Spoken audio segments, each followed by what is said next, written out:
music. There is no terrible way to win. There is only winning. We won't be out long. Take your time. Track's all yours. You ready? The name on the middle of that steering wheel should tell you that I was born ready. Hit it. Attaboy. Let me drive. I will make a fool out of you. I got a message for all of them. Shake and bake.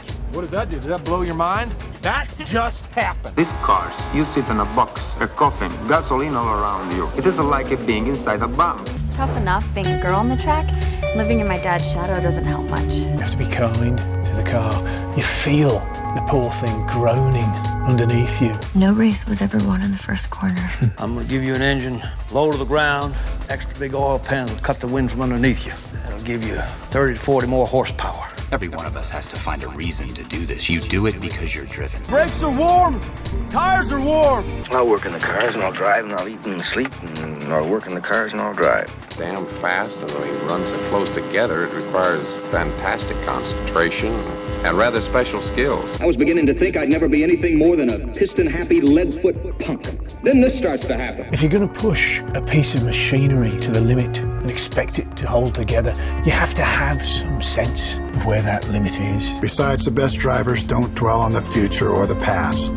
The best drivers focus only on the present. They could never have imagined it, those pioneers who invented the automobile, that it would possess us like this in our imaginations, our dreams. I'm gonna give you a fuel line that will hold an extra gallon of gas. I'm gonna shave half an inch off you and shape you like a bullet. Somebody put it in your mind you gotta be perfect every time out or you're a failure. Well, forget that. Just forget it. Racing is in my blood. I was put on this earth to race cars. I accept every time I get in my car. There's 20% chance I could die, and I can live with it, but not 1% more. No, Nicky, don't bring the percentages into this. Don't be a pro. The minute you do that, you kill what's good about this. You kill the sport. And at that speed, your reactions can barely keep up with these sudden changes in direction. You ready to put away your toys and grow up?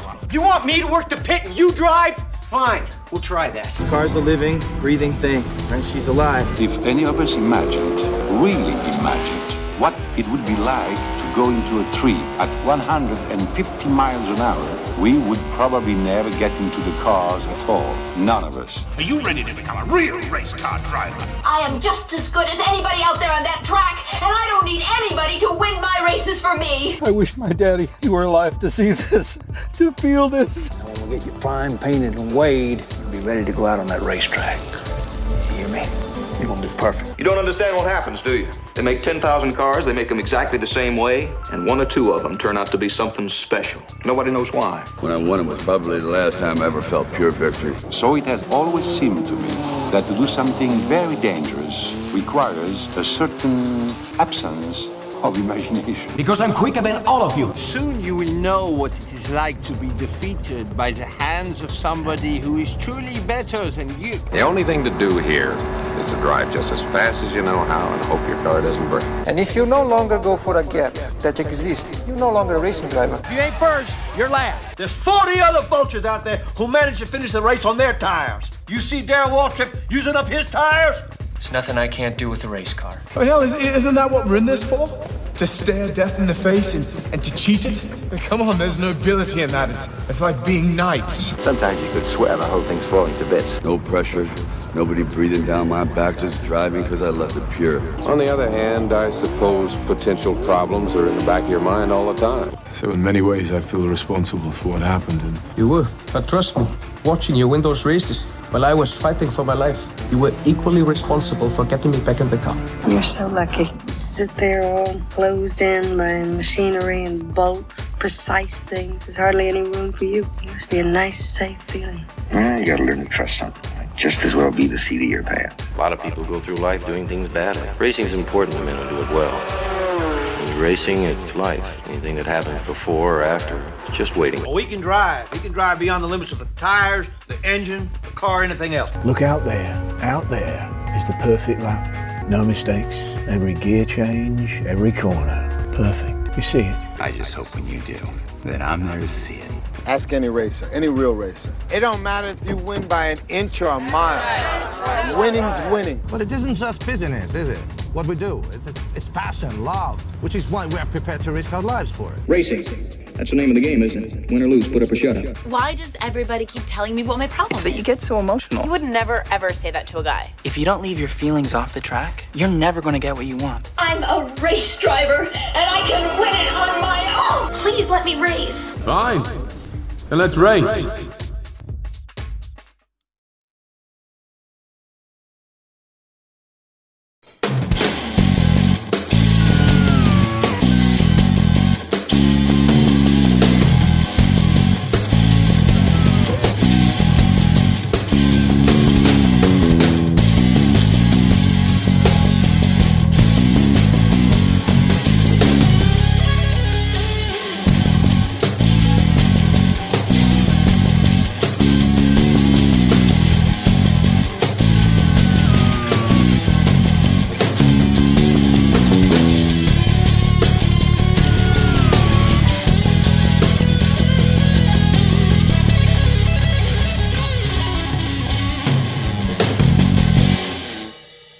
Good morning, good afternoon, good evening, and we are here for the return of the Grand Prix World Series. We are ready for Season 4 of action, and this is setting up to be one of the most exciting seasons of the Grand Prix World Series so far. And we have a lot of information to bring you, so let's get straight to it. First of all, a change to the driver criteria for this season. Beforehand, a driver was only eligible if they had not won a Formula 1 Grand Prix and if they had tested an F1 car in some capacity, be it a young driver test, a free practice session, or if they were former race drivers. As long as they had driven Formula 1 machinery and were not a Grand Prix winner, then they were eligible to enter. Well, that has now all changed. We are now removing the criteria for having to have driven a Formula 1 car, so any eligible racing driver will be one that has not won a Grand Prix in the past. So many more drivers that can come into this championship and make the most of it in the Grand Prix World Series. That they must be credited as a legitimate racing driver. So the likes of Richard Hammond, he has driven a Formula 1 car, but he's not actually a racing driver, so not eligible to race in the Grand Prix World Series. But we have a lot of exciting prospects coming into this championship. We can't wait to see who is going to come out as top dog come the end of the season. But as well as opening up the driver criteria, we have also introduced a new driver draft system that will see the driver lineups in the teams be massively shaken up for Season 4. How it works, all the results from last season were collated into one big collective championship order, and then that was the order in which teams could pick their drivers. All the drivers became free agents at the end of last season. So the top team, the team that scored the most points across both leagues, and that was Fonmetal, they had the first pick of their driver. And then after all 26 teams had picked their first driver for their teams, we then went at it again for the second drivers, except in reverse order. So the bottom team was able to make the first pick of their second driver and so on. And with the way the driver draft played out, we had a lot of the more established drivers going early, such as the reigning champion Scott Dixon. But we also had a few surprise left field drivers who've come into the Grand Prix World Series grid now. And before we get into who is driving for where, a quick rundown of what the calendar is looking like for the season. Today, we're going to start off in Jacarepagua in Brazil before heading to Buenos Aires. It's already been on the calendar a couple of times, and it will stay for Season 4 as well. Indianapolis will make its debut on the Grand Prix World Series calendar before heading to Toronto in Canada for round 4.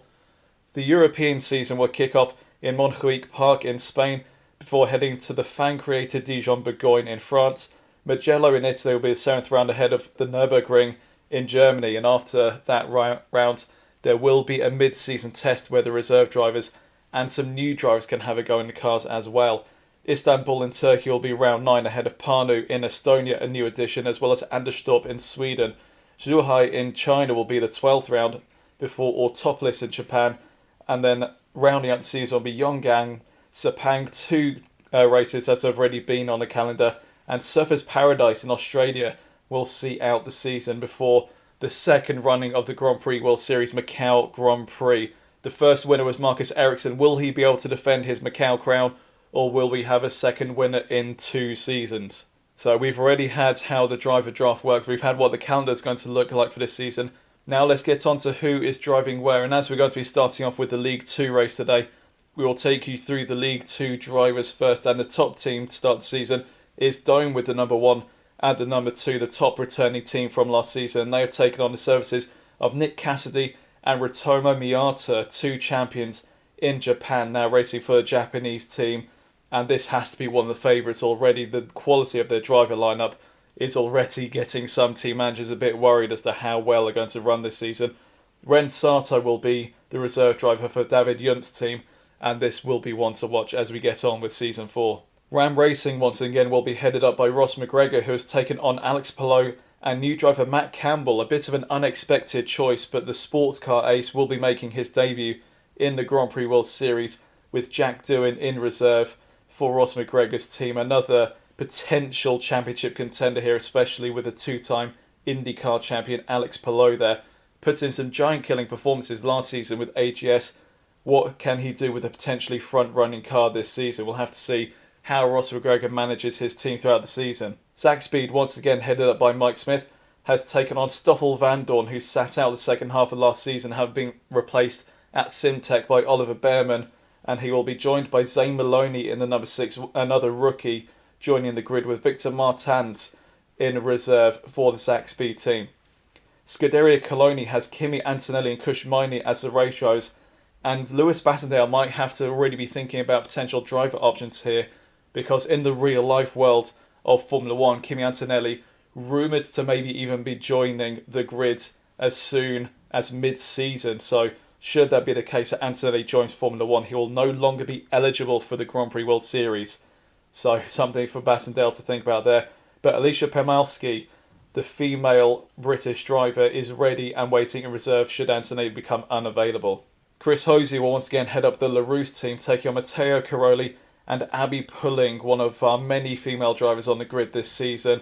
A real influx of female drivers, which is great to see in the Grand Prix World Series. But 2 rookies for the LaRousse team. This is a race-winning outfit. Can they continue that trend into Season 4?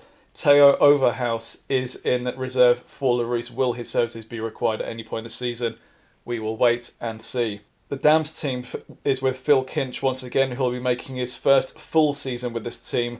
The Viant has been dropped. It's now just outright Dams with Honda Power and Pato Ward and Colton Herter. 2 IndyCar stars will be heading up this driver lineup, with Danny Juncker-Day in reserve, dropped by Arrows after last season. He will be in reserve of this team, and if he can get a chance at a drive throughout the season, he will do everything he can to make sure he can get another full-time seat back. Perry Brown takes on Carlin once again, taking on race winner Callum Ilott alongside debutants Ryo Hirakawa, a World Endurance Championship champion already. And this team could potentially be a dark horse for the season. A very strong driver lineup there, could be one to watch with Toyota Power at the Carlin team. Jack Crawford in reserve there, putting some American spice into the team. Will his services be required? We'll wait and see. It's an all-British driver lineup at the German team Real, headed up by Ed Hunter. Mike Conway is joined by another female debutant, Jamie Chadwick, and we will be interested to see how the Indy Next driver gets on this season. A 3-time champion of W Series. She's definitely got some potential here. And Dan Ticktum in reserve. He's done 13 races already in the Grand Prix World Series. A few points here and there, but nothing much to shout about. But could be a very solid reserve driver should Conway or Chadwick need to be replaced at any point in the season. Forty Corsi, one of our demotees from League One last season. Once again, Dave Goddard at the helm. And he's taken on Luke Browning and Zach O'Sullivan full-time this season. Browning putting in some strong performances with the Simtech team last season. Could even have gotten a podium in Hockenheim before a mechanical issue forced him out of the race. And Sasanopol Intrapuvasak will be the reserve driver there with Ford Power on the 40 Corsi team.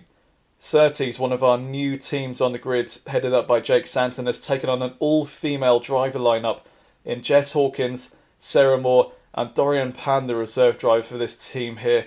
I'll definitely be keeping an eye on this one. I think there is some potential there, and this could be potentially putting in some giant killing performances throughout the season, but it does depend on how well Sanson develops his power and his reliability throughout the season. Prema Racing, another new addition to the Grand Prix World Series grid. Alex Johnson taking on board this team, and he's really going for it with his driver lineup. Will Power, the Season 2 League 2 champion, that is a statement of intent, hiring Will Power there, alongside Japanese rookie Tomoki Najiri, a Super Formula champion. This could definitely be one to watch, especially with Eduardo Mortara in reserve, a Formula E vice champion. This could be one of the stronger driver lineups on the grid. We'll wait to see how they get on. Michael Gillespie giving us a blast from the past with the new Tolman team. Bruno Senna coming aboard to give us a reuniting of Senna with Tolman from 1984. Bruno returning to the grid, having competed in Season 1. And he will be joined by Dennis Hauger making his debut here today, with Paul Aron, the reserve driver, Formula 2 ace and recent Formula E debutant as well. Not too sure how this team is going to get on, with Senna getting a little bit on in age now, but the experience is definitely there. Hauger's definitely got the potential of being a Formula 3 champion. Could maybe spring a surprise here and there. We'll wait to see how Michael Gillespie's team gets on. And finally, in the League 2 team and driver lineup, Andretti Autosport, our final entering team. And this is a really strong driver lineup as well. Nick De Vries, one of our championship contenders in League 1 with Minardi last season, alongside Jake Dennis, the Formula E reigning champion. This could be, if any team out of new teams is going to properly challenge, I think it might well be this one. 2 Formula E champions, De Vries a Formula 2 champion as well. Linus Lundqvist in reserve for this team, with Linus O'Howell, one of our new team managers, at the helm here. So plenty of excitement, plenty of intrigue to come in this championship with 4 new teams. Could they shake up the order from the off? We'll see how they get on. And during the off-season, there were some changes to the way that the power and the reliability works, with it being intended that it'll bring the action much closer together. We'll see closer racing and more peril of retirements as well, which means team managers will have to think a bit more about upgrading their reliability. Such was the power-heavy developments of Season 3. But how has that translated into qualifying for the League 2 race? Well, we can have a look now, and it is a Ram Racing 1-2. Alex Palou takes the first pole position of the season, only 0.07 ahead of his debutant teammate Matt Campbell. A perfect start to the season there for Ross McGregor, but can they convert that into a race win today? We have quite a few laps to decide that just yet. Nick De Vries gives Andretti third on the grid for their debut, ahead of Rio Harikawa and Callum Eilert, the 2 Carlins, in the top 5 there. Colton Herta 6th for Dams, ahead of Nick Cassidy in the Dome. Tomoki Najiri 8th for Prema, ahead of Jake Dennis, both Andretti's in the top 9. And Ritomo Miata rounding out the top 10 for the first race of the season. Kimi Antonelli for his debut will be 11th, ahead of Luke Browning and Zach O'Sullivan, the 2 40 courses together on the grid there. Jamie Chadwick, the leading female driver today, in 14th in the Real, ahead of Will Power in the Prema, Stoffel Van Dorn in the Zach Speed, Pato Ward in the Dams, Dennis Hauger, Zane Maloney and Kush Mania. That's the top 20 there. And then at the back of the grid, Mike Conway in 21st, ahead of Jess Hawkins, Abby Pulling, Sarah Moore, Matteo Caroli and Bruno Senna, the top 23. As you can see, they're within a second of each other. So a very closely fought qualifying session for the race today. But how will this new power and reliability order work out in the race? Well, to take you through the action, and once again, Tom Cairns is ready and waiting in the commentary box. Tom, take it away. It's time for the start of a brand new season of the Grand Prix World Series here at the Jacarepagua circuit in Rio de Janeiro in Brazil. 2 Rams on the front row with Alex Palou ahead of Matt Campbell. The 5 lights are coming on now. Lights on. Lights off. The 2 Rams get off the line, but we want to see Nick De Vries in the Andretti. He's got through on both of them. Nick De Vries in the Andretti ahead of both Alex Palou and Matt Campbell heading into the first right-hander of the course. So De Vries leads, and it's Callum Eilert who's in second place in the Carlin. So both Rams down to 3rd and 4th places. Not a good start for either of Palou or Campbell. I think Campbell is ahead of Palou now in 3rd position. So Palou from pole position is down to 4th place. And now we look at Rio Harikawa, who's making his debut in the Grand Prix World Series in the Carlin, who's just ahead of another debutant, that is Nick Cassidy. Ahead of Colton Herta, who's a veteran of the Grand Prix World Series. Ahead of Andrea Kimi Antonelli, Ritomo Miata and Jake Dennis running out the top 10. The drivers are now coming onto the back straight before they approach a left-hander. And we are looking at Matt Campbell, who's going for it on Callum Eilert. Get back through into 2nd place on the inside. But Eilert is able to resist on this occasion. Eilert remains in front of the Ram. And it's quite a start to the season for the grid. Very close in terms of qualifying. But there is Nick De Vries Former Minardi driver last season, now racing in League 2 for the new Andretti team, one of 4 new teams in the Grand Prix World Series this season. The others being Surtees, Kramer, and the last one on the list, that will be Tolman, that is managed by Michael Gillespie. We watch Callum Ilott trying to hold off Matt Campbell. He's doing so, but he's making it very, very hard for the 2 Rams. And De Vries is pulling away at the moment. 47 laps ahead of the drivers. And one driver who's not going to be completing 47 laps of the race is the Surtees of Sarah Moore, one of many debutants in the race. And Surtees' first race in the Grand Prix World Series is going to end with one of their drivers out on the second lap. Sarah Moore retires, and I think there's a driver who is behind her at the moment. We'll want to see who that will be, but it's the end of the road for Sarah. She had hoped for more than just getting ahead on the, well, going further in the race than a lap and a bit. As we see Will Power, who's in 17th position, former Leighton House driver. Didn't win a race last season, but he is the League 2 Drivers' Champion of Season 2. And at the moment he is stopped behind Pato Ward.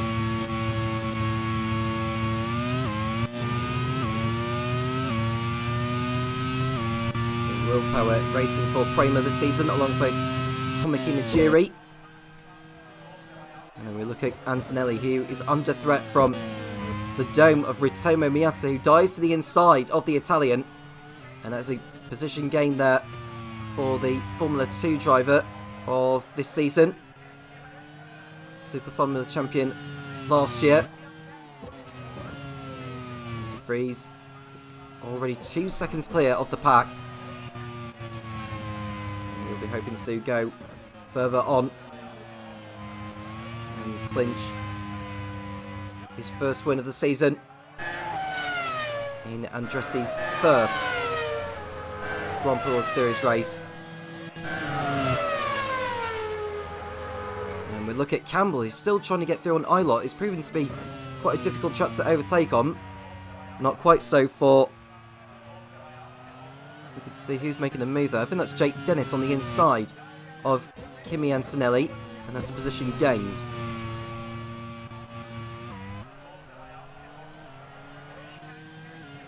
Approaching the end of lap 3. De Vries, Ilott, Campbell, Palou in your top 4. It's Nick Casti in the dome in 5th place. It's Ryo Hirakawa, Colton Herter, Ritomo Miata, Jake Dennis, and Kimi Antonelli running out the top 10. And here's Palou, and behind his teammate still. Not anymore. He's ahead of him now into 3rd position. And there goes the young Spaniard who raced for AGS last season. Couldn't prevent them from relegation. AGS no longer competing in the Grand Prix World Series. They folded after they went down from League 1. Alex Palou, meanwhile, was able to get a drive within Ross McGregor's Ram Racing team. So far, so good for Nick De Vries. And Callum Ilott in the Cullen doing a fine job so far. He had a difficult time with it last season with LaRousse. But first race of the season, he's coming on form. Round the back straight they come, the 4th time in the event. Now the Jacarepagua circuit in Brazil was last used for Formula 1 in 1989.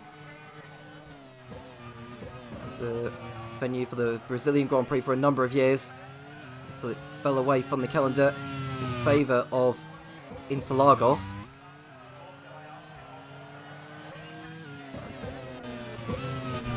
And De Vries going through the box corner before he heads towards the start-finish line to begin another lap.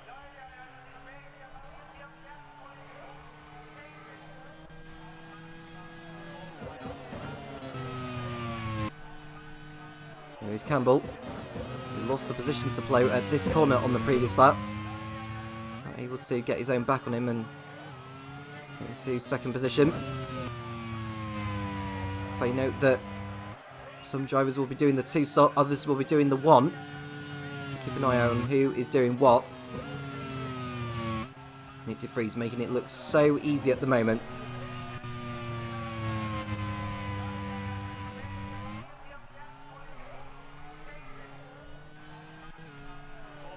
Well, last season Nick de Vries won 3 races.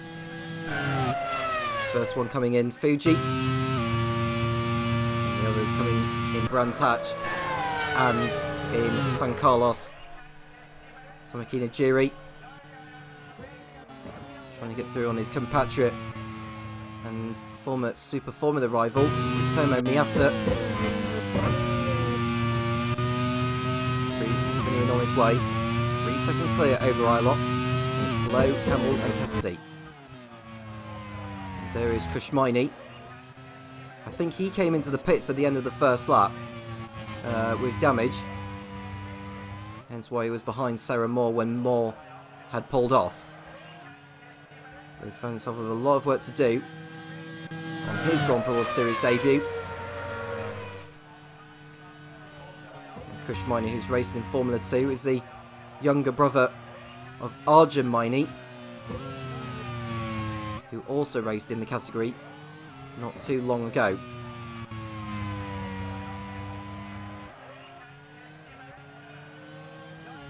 Jacarepagua will be one of 11 new circuits on the Grand Prix World Series calendar this season. Run through on where the series will be heading to. Round 2 will be in Buenos Aires, Argentina. And it's off to Indianapolis at the Motor Speedway. And whilst we are watching that, well, whilst we are mentioning that, we're watching Campbell go for a move on Palou into the left-hander. No way through at the moment. Round 4 will be at Toronto, Canada, and it's off to Montjuic Park in Spain, Dijon-Bourgogne in France round 6 in Mugello, and Nürburgring, which will close out the first half of the season, the mid-season test being held at the Nürburgring. Round 9 will be at Istanbul. The 10th round will be at another new venue in Pärnu, Estonia. Anderstorp in Sweden is the venue for round 11. Zhuhai in China, which will be the 12th round of the championship. Voltopolis in Japan, Yongam, South Korea, Sepang, Malaysia, and the 16th and final race this season will be held at Surfers Paradise, Australia. And following that will be the non-championship Macau Grand Prix event, which was contested last season for the first time.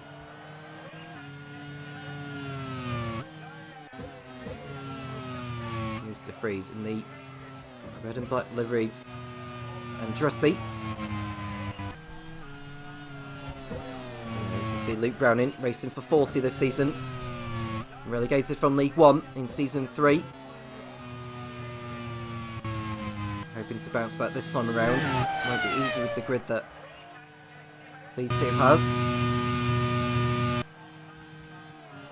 Matt Campbell on the inside of Palou, and I think this is going to be a change for position, is it? No. Palou is able to fend him off. You can see the two Rams dicing for position at this stage of the race. And the top 3 teams at the end of the season will get promoted to League 1. The bottom 3 teams of League 1 will go down to League 2. Andretti aiming to be one of them this season. Mittal won the teams championship in League 2 last season. Moscot Lola and Force India also went up. And following the demise of Super Aguri, AGS and Midland from the Grand Prix World Series altogether, Pacific were granted an entry into League 1 after finishing 4th.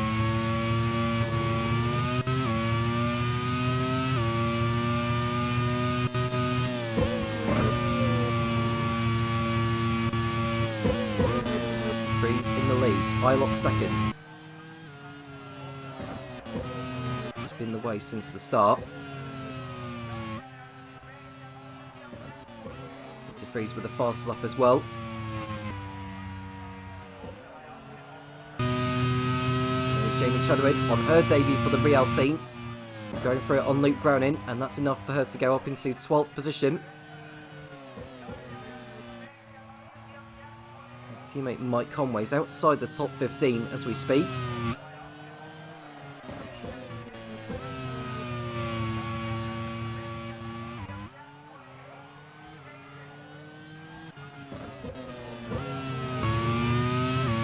Right on board with Alex Palou. Round 2. Complete his 8th lap. Freeze continuing to head out in front.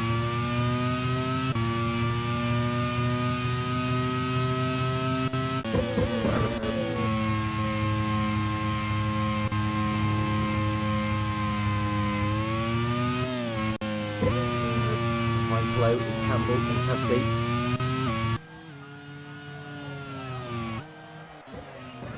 Now the teams are going to be wary about reliability this season because the number of points of reliability have increased, which means the greater the risk of the car breaking down. The team should be on the lookout for that.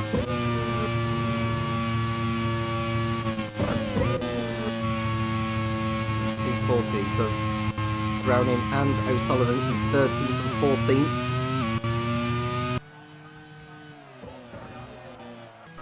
DeFries continuing on his way to watch O'Sullivan. Looking for a move on his compatriot Luke Browning. He's not able to get through.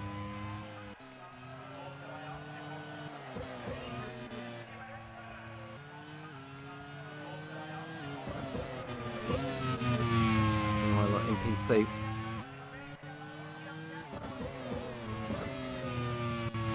For his first podium since season 2. The last time he's finished on a podium in terms of the race that he had finished on the podium in, if I can just find that information for you.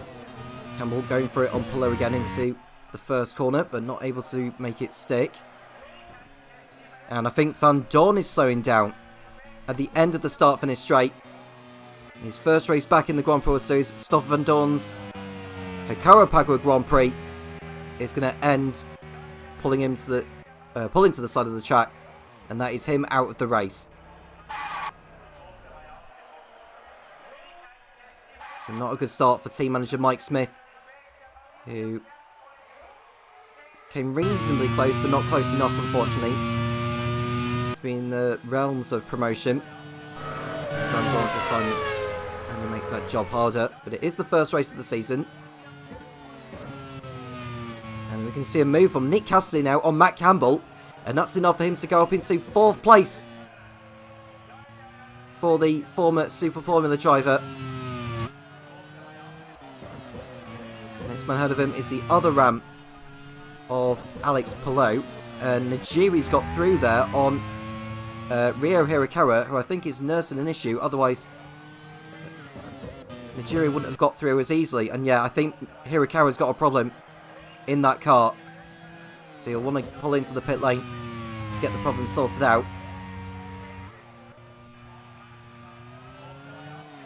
And Hirakawa, is he able to get back to the pit lane, or is it stretched too far for him? No, he's able to get back to the pit lane. And one man who is not going to be able to get back into the pit lane is Kushmaini, who ends on the grass with a mechanical problem. So that's one of Lewis Bassendale's cars out. Maini retires with engine failure. And Callum Eilut's out from second. I don't believe it. Perry Brown's season hasn't got off to the best of starts. Callum Eilut out from second position. What rotten luck.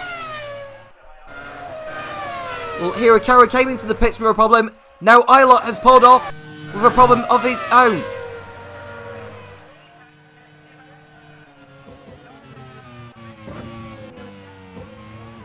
And you just see a move there from, I think that might have been, is it Mike Conway who's trying to go through, or Will Power? I can't quite tell. Some of the liveries from some of the teams may have changed for this season. Need to freeze. Continuing on. And you can just see Palou just going a bit too deep into the last turn before the pit straight. Palou is now 9 seconds off the lead.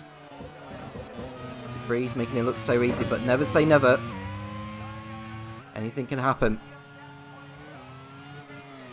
So we've lost 4 drivers from this race now. So just getting through on Miata for 8th position. Making a very good impression in his first race.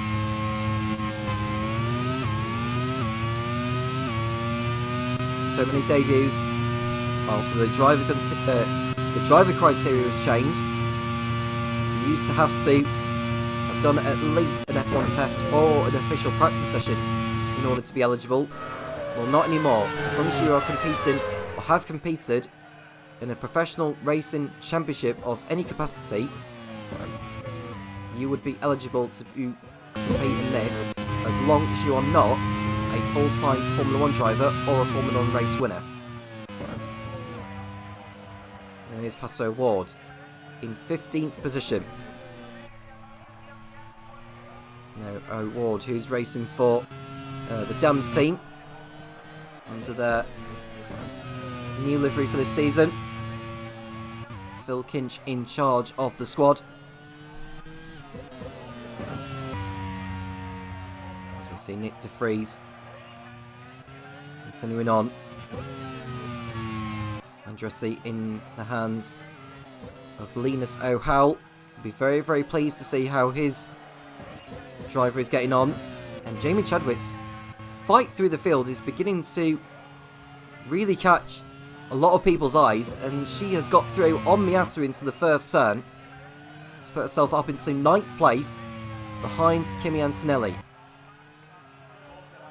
Riel had a tough time of it last season, finishing bottom of the League 2 Teams Championship, and Rio Hirakawa is able to post a new fast lap of the race. First driver to post a time in the sub 90-second mark. Matt Campbell's under threat now from Jake Dennis in the other Andretti. And Jake Dennis, as some will know, is a Formula E champion with Andretti.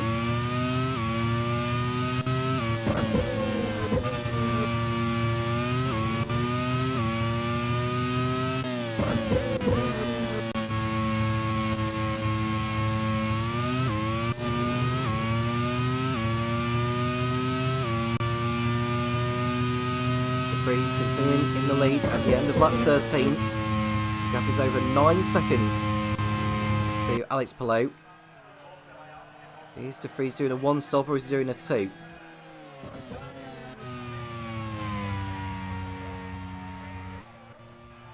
And Miata is about to be overtaken by Sacco Sullivan now. And that drops him further down the order. I wonder if that dome is struggling for grip at the moment. Nick Cassidy ahead of Campbell.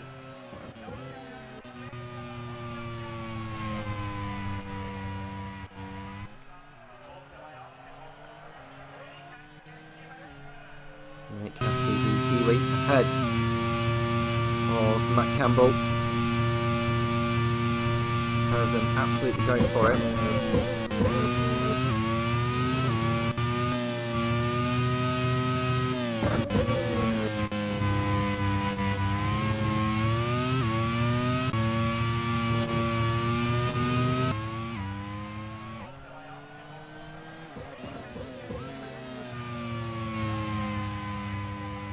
De Vries on his own, having no such problems so far, aiming for his 4th Grand Prix World Series win.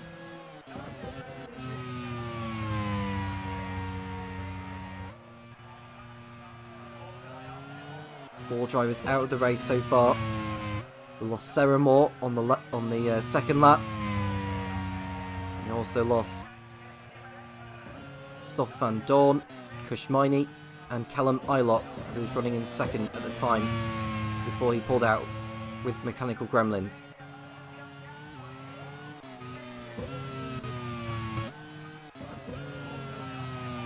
Blow's pulling away from Cassidy and Campbell. Jake Dennis is right on the tail of the pair of them. And very close behind them, actually, is Colton Herter. He's aiming for better luck this season than what he had at AGS in Season 3.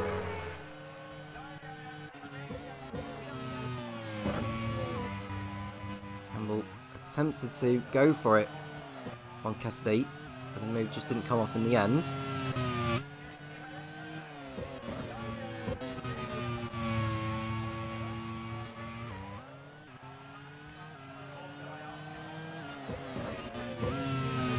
Freeze coming in to complete lap 15. Should be in the realms of some pit stops happening. And DeFries is in at the end of lap 15, so that explains his pace from earlier. He's definitely going on a 2-stop.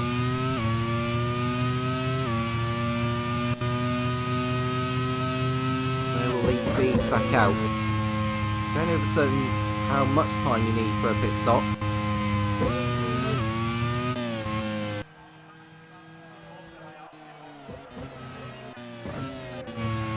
He's outside the top 15 anyways, DeFries, so we won't know for certain at this moment in time.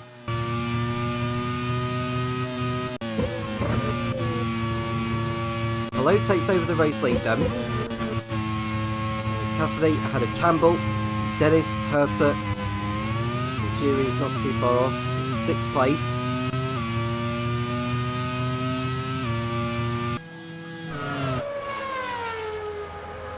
Cassidy is under threat here from Campbell, who dives to the inside. Is Cassidy able to hold him off on this occasion?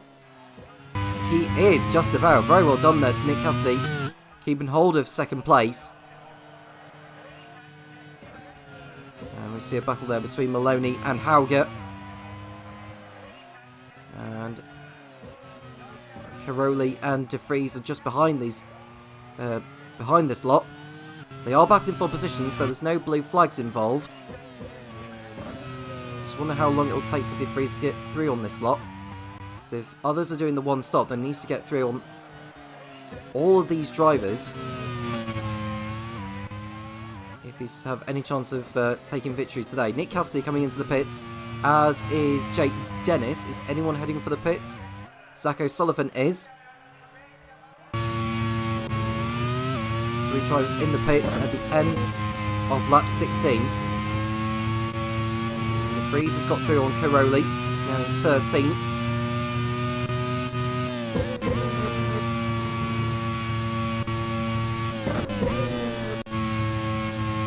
Dennis Harrigan, who's racing for Tolman.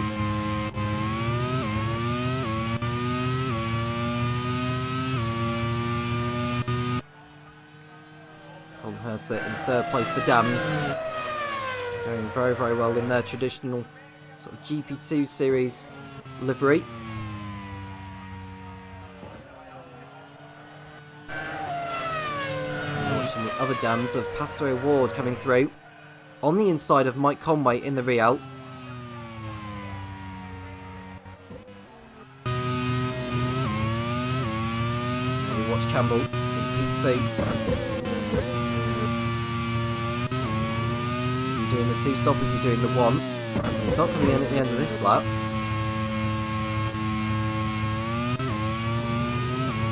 I'll tell you that his teammate Alex Palou has come in from the race lead. So that gives Campbell the chance to lead a race. And many other drivers pissing in as well. And DeFries will be very happy to see that. And has he got ahead of Palou? He has done. Palou will be coming out of the pits very, very shortly.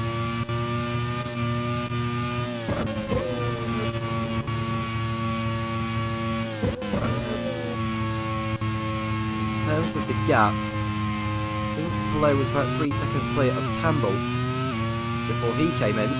We'll see what the sector times say in regards to how much time you need for a pit stop to make the strategy work.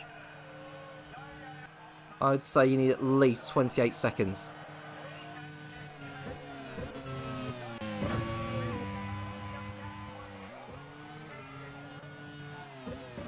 Nick DeFries is running in 8th place now. He's just got through on Mike Conway. Next driver ahead of him is Ritomo Miata.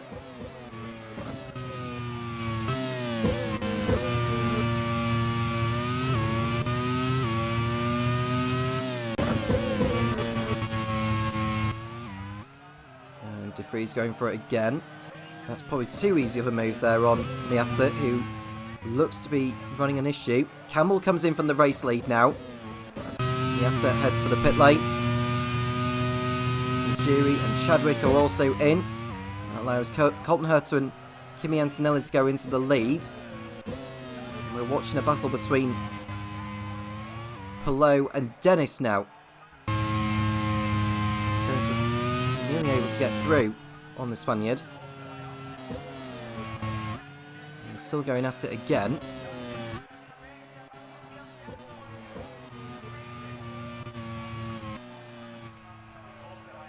The highest of all those that have made a pit stop has to be Nick DeFries.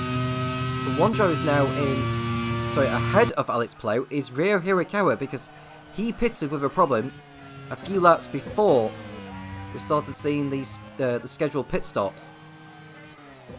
And with all the clear track he had, by setting the fastest up of the race, he was able to complete an undercut.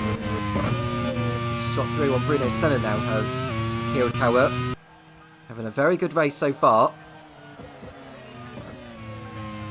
And Colton Herter is the next to pit from the race lead, and Antonelli is doing exactly the same thing from P2.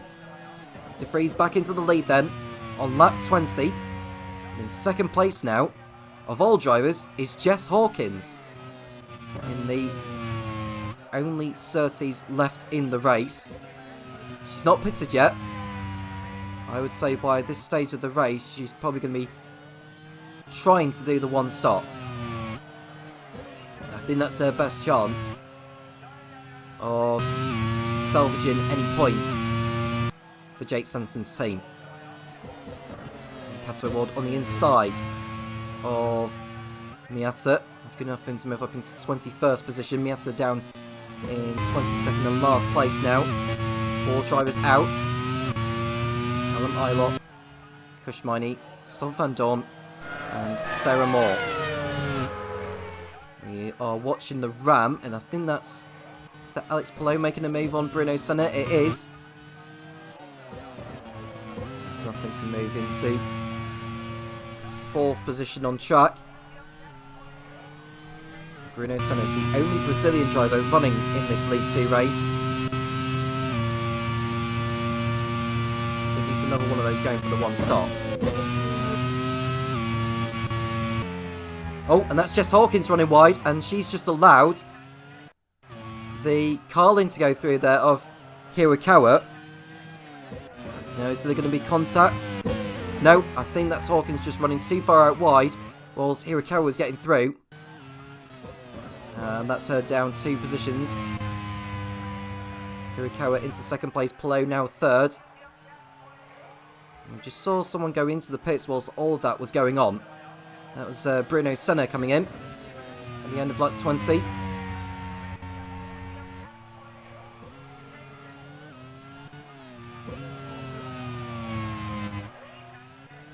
Jake Dennis behind Hawkins now in the battle for 4th place.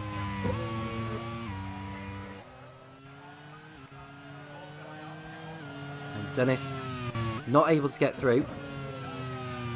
And Jess will not make it very easy for him. And Palou will be on fresher tyres behind Hirakawa. They're now on the back straight. So he looks to get through. But we're looking at Dennis, who is making the move on Hawkins now. And the move should be completed here. And Dennis goes through. Jake Dennis through into 4th place in the Andretti. 2 Andrettis in the top 4. And one driver who's going to be pulling out of the race is Pato Award in the Dams. I think it's a suspension failure for the Mexican. Oh, he nearly took out Miata as he pulled off there. So that's him gone from this one. Pulling off in the same places where Eilot had retired earlier.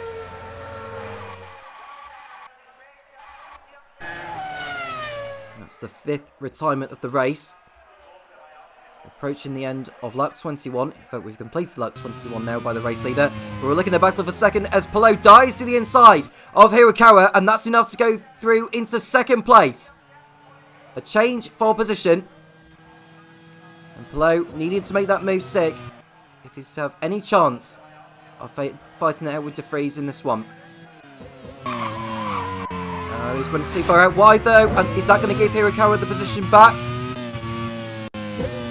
Looking to see, is Hirakawa there? I don't think he is. Although very lucky to keep it on the track.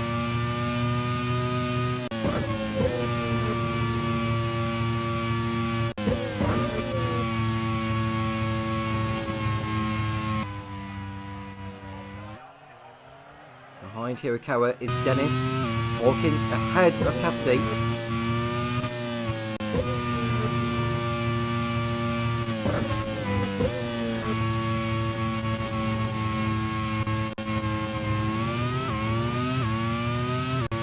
Right on board there.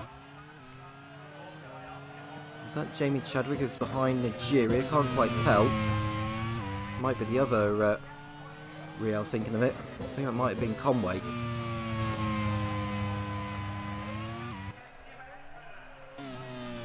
There is Nigeria. Yes, I think I was right. It was Nigeria who's ahead of Jamie Chadwick. Ahead of Nigeria is Abby Pullen, who we've not really spoken enough about in this one. And Pullen is coming into the pits for her first stop of the race. I think it'll be her only stop as well. She's done well to get up into the position that she has got to. Pullen comes in. She'll rejoin at the back, but she'll be on fresher tyres and with clear track, which could help her later on.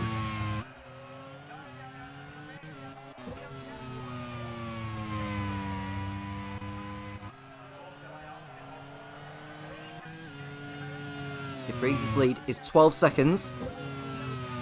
He is due into the pits again though.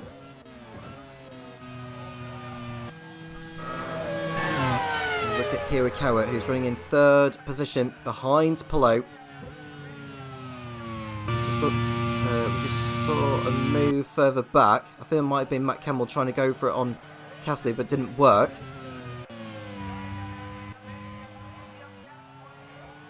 On lap 23, is Jess Hawkins going to come into the pits at the end of this one? She's got a bit of a gap over Sacco Sullivan. He's run about a second, thinking of it. And Hirakawa comes in. And this is his second stop of the race. It's his first scheduled one.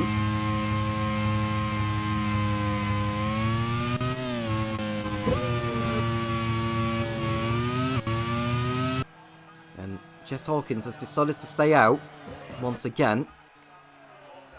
But she'll have O'Sullivan breathing her down. And there's a problem for one of the Reals going slowly.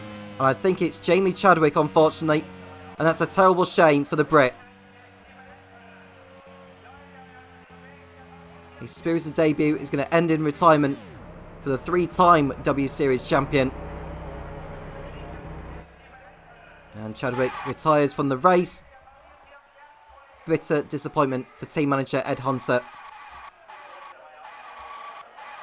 Conway is still going in the race, although Maloney's just gone for a spin in the Zach speed. No one else was involved in that. And Maloney is pointing the wrong way. And that ruins any chance of points for Mike Smith and for the Zach speed team.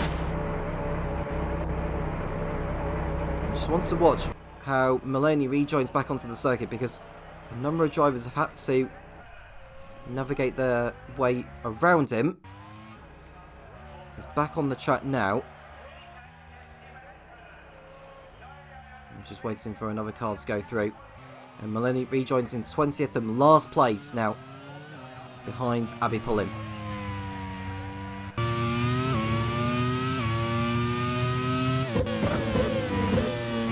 De Vries in P1.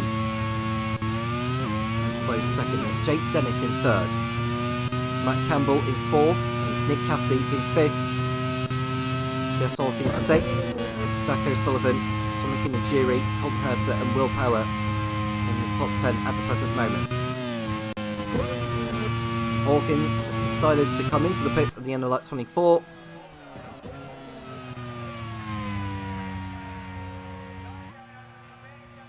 She'll be very happy with the stint that she's put in.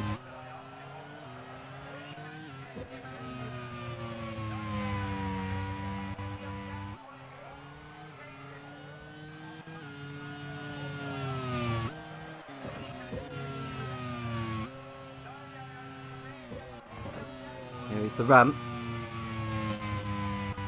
of Alex Palou ahead of Jake Dennis. A dozen seconds off De Vries at the front.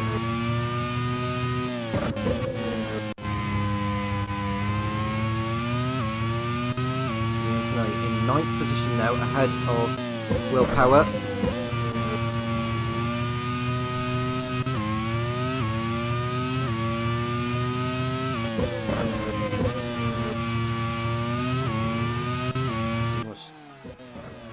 Come through. The left-hander before the box corner, which is Lagoa.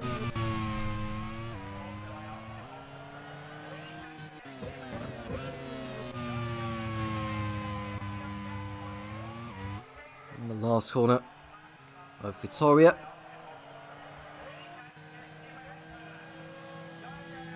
Palou's got the gap down a little bit on De Vries, but it's only very little. He was running about 3/10 or something like that. He took out of him on that last lap. And Browning going for it on Will Power for 10th position. Is this enough for the Fords to go up into the points? The answer to that question is yes, it is. 2 Fords in the top 10 with O'Sullivan in 6th. And Browning in 10th place. It could be even higher than that because it looks like one of the Finnish Colton Hertz who's just let Antonelli go through. Or was it the other way around with... No, I think Colton Hertz has got an issue because he's just allowed a number of cars to get back through. And in fact, that's just helped Power get back ahead of Browning. I think Colton Hertz is going to be pulling into the pits at the end of the lap. That's if he does, of course.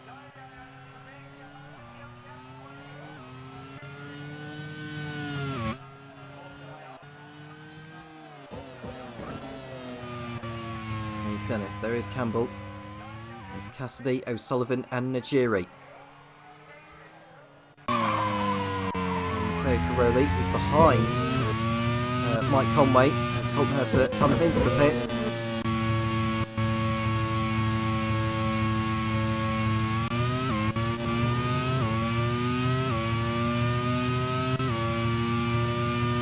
It's not a bright start to the season for Phil Kinch and for the Dams team. We hoped for better. Did show signs of progress last season when Mirko Bortolotti was given the chance.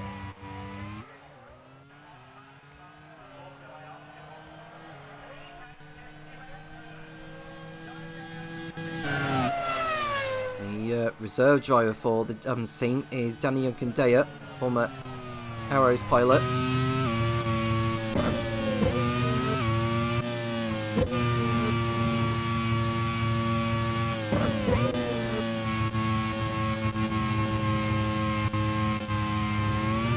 This is the 27 lap now. 20 drivers still running with Colton Hertz rejoining in last place. The gap between De Vries and Palou was 11.7 seconds in sector 2.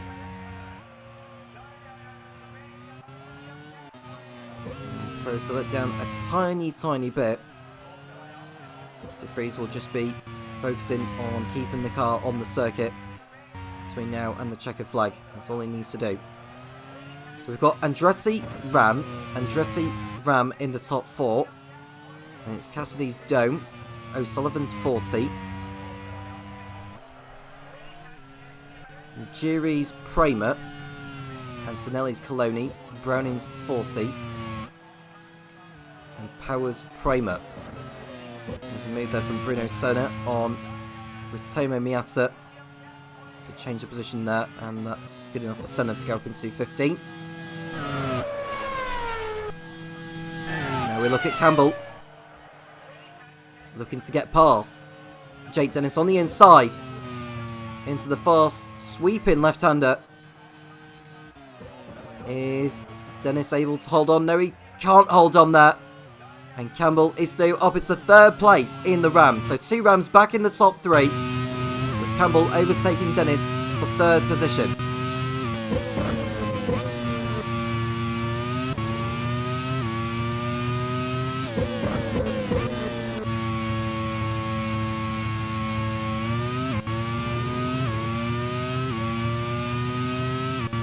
Laps to go. We've still got another round of pit stops where some of the drivers will be making their second stops. Others will be going to the end.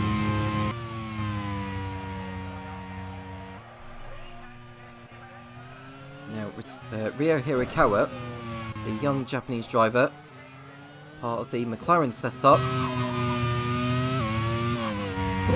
running in 14th place. Fresher tyres, and he's catching Dennis Hauger. I'll be happy to have the clear track ahead of him.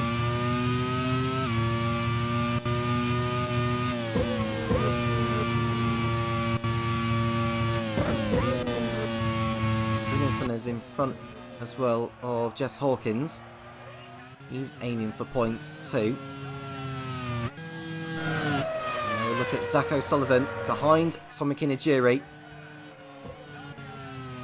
Way through for the Brit, who's racing in Formula 2 for ART. There's Maloney ahead of Herta. Herta will be very desperate to get through here.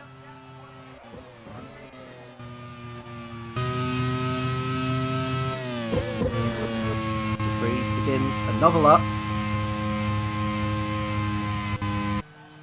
Too far away from victory.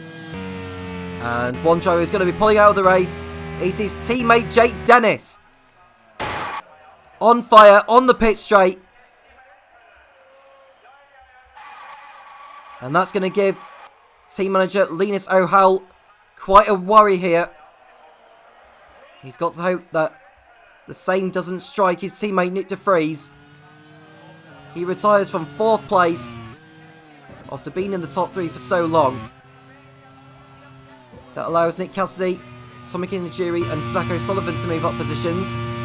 Mike Conway goes up into the points now for Riel, and there's Zane Maloney going off the circuit at the last turn. He tried to go for the pits and just completely misjudged it. I don't know how on earth he has managed to do that, to be honest with you. Same Maloney. Saxby's race just goes from bad to worse. He's back on track again. And Matt Campbell, in 3rd place, can breathe a little easier now that Dennis is out. It was the same thing last season at the season opener in Malaysia for Jake Dennis when he was racing for Andrea Moda and pulled off with a puncher whilst he was running in the top 3. It's a similar scenario anyway. Oh, and that's an engine failure for Nick Cassidy, and nearly takes over Ritomo Miata, who goes off! It's Tom Najiri, sorry, but Najiri's gone off the circuit. Cassidy retires from the race with mechanical gremlins. It's an unfortunate chain of events there. Najiri goes off into the gravel. And the wheels come off. And that's him out. Najiri is out of the race, as is Cassidy. Now that could land Cassidy a race ban for that, unfortunately. Because that's resulted in the retirement for Najiri going off.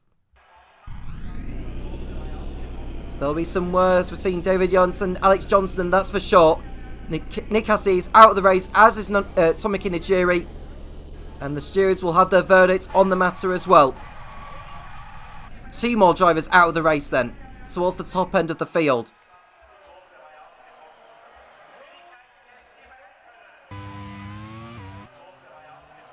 What will the stewards say on that? And the verdict will be as follows, if we can get one on the screen. And Dennis Hauger in the Tolman is going to be retiring with mechanical gremlins as well. At least he doesn't take out a driver whilst he's at it. I think he was running in the points actually, was Hauger. I'm correct with that. But that's one of Michael Gillespie's cars gone from this one.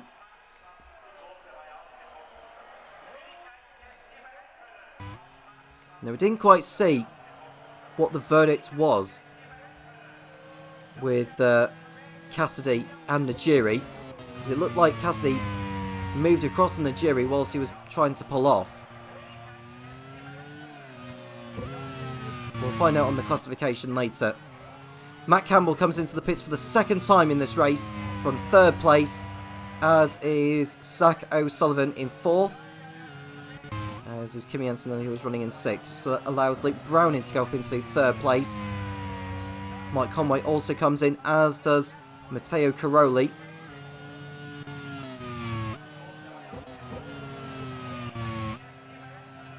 That allows Hirakawa to go through.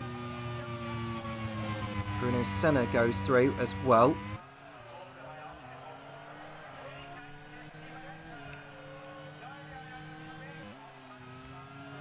And there's Nick de Vries concentrating on the job in hand.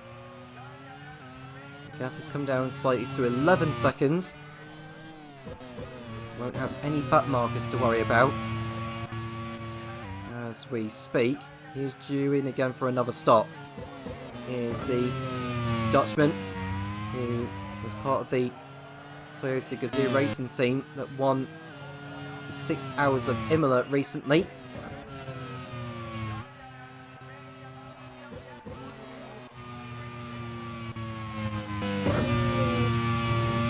Browning in P3, doing a good job in his first race for 40. He showed some flair whilst he was at Simtek.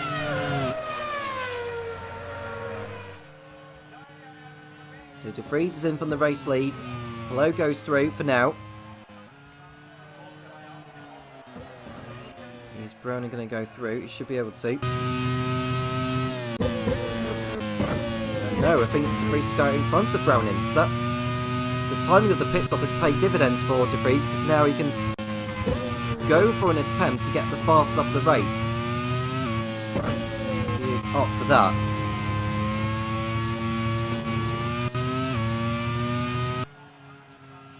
Hirakawa in 6th position, ahead of Bruno Senna.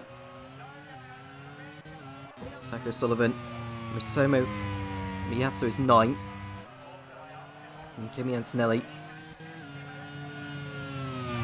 following his last stop, is in the top 10. Jess Hawkins is 11th. It's Mike Conway, Colton Herter, Matteo Caroli. Abby Pulling is in 15th place. Right at the back now. I'm just trying to think who's in 16th and last position, because we can't see it on the classification.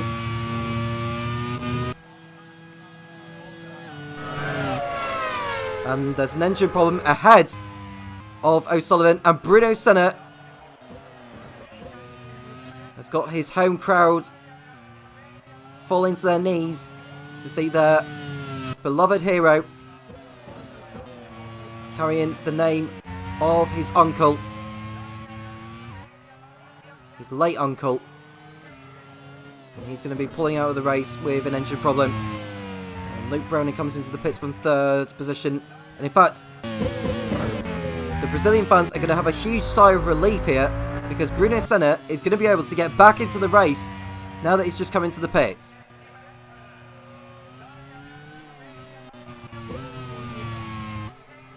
He'll fall out of the points.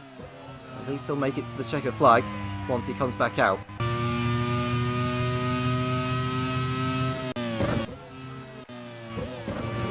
Hertz have been overtaken by Matteo Caroli in the LaRousse.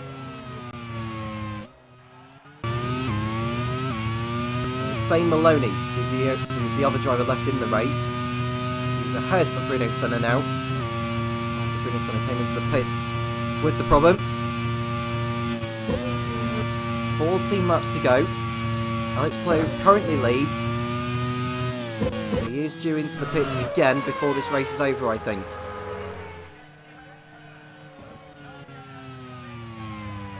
And he is in now. Matt Campbell in third place. Might just get in front of Palou. I think he will, with the pace that he is going as we speak.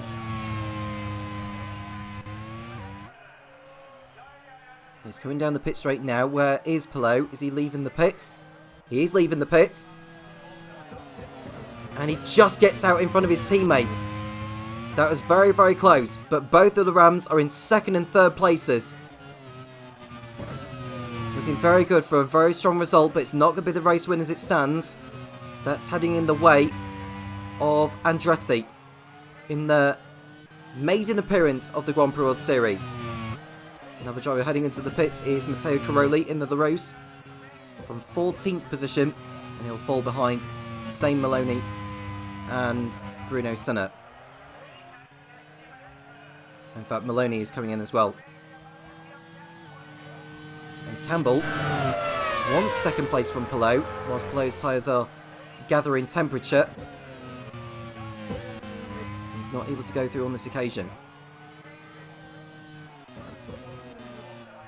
There's Nick de Vries. 14 seconds clear. 13 laps to go at the end of this one.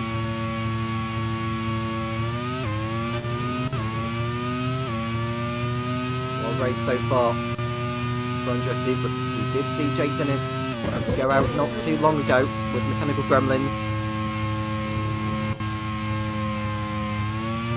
De Vries has been in this situation before with Minardi, where he had been leading convincingly before mechanical gremlins robbed him of victory. We saw it at Hockenheim. We see him move from Will Power, dive into the inside of Jess Hawkins for 8th place.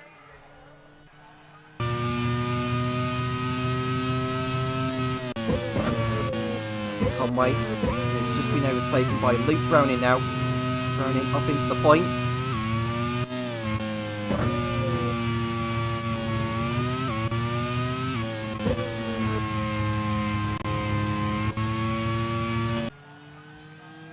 And there's Power.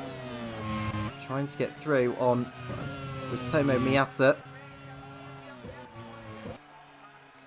And there's a problem for the Ram of Matt Campbell in third place at the end of the back straight. It's a shame for Ross McGregor, but good news for Andretti. And that also promotes the Carlin of Ryo Hirakawa up into third place. On lap 36, Matt Campbell retires.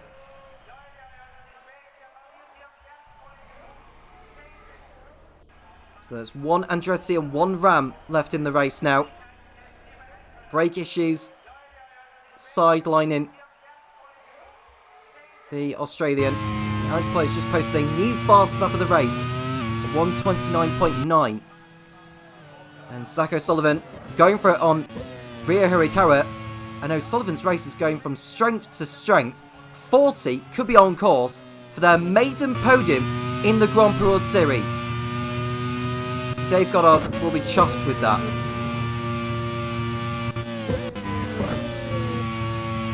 I never thought I'd be saying that, but 40 are on course for their first podium. In their 48th Grand Prix World Series race, they are about to achieve that for the first time. Matteo Miata has got Conway and Browning right on his tail. Hawkins has just been overtaken by Browning.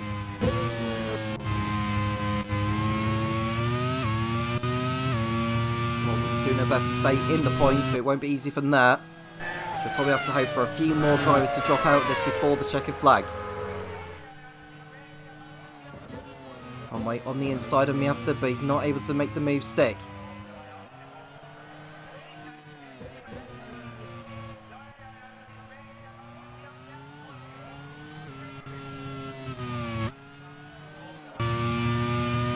Blow. Going down the gap a little bit onto Freeze. It's under 13 seconds. He won't catch De Vries from there. He'll have to hope that trouble strikes the Dutchman.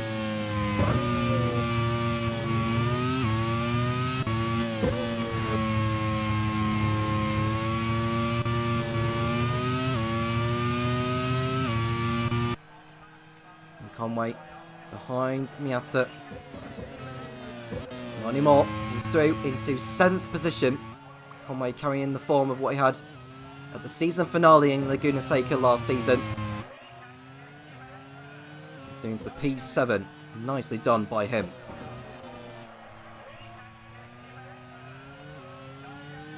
So it's Andretti leading Ram, leading Forti, leading Carlin, leading Coloni, leading Prema, leading Real, leading Dome, leading Forti, leading Surtees.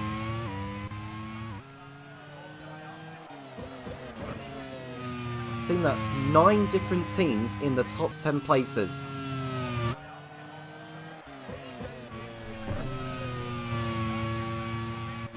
The only team who are on course to get both cars in the points of all teams are Forti, the team that went down from League 1 last season. O'Sullivan 3rd, Browning in 9th.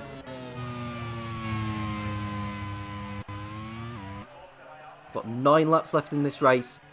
The opening round of Season 4 in the Grand Prix World Series. De Vries on course for his 4th Grand Prix World Series win. Nice Blow will be standing on the podium for the first time in his career. Psycho Sullivan will be doing the same. And it'll be Forti's first. And Browning up the inside of Miata, and Forti's race continues to get better. Browning into 8th place.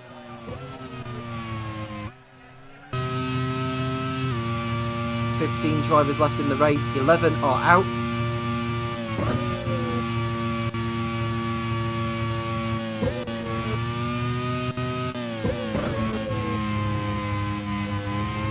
Jess Hawkins will be right up behind Miata. She'll be fancying her chances in maybe going for a move on the Japanese.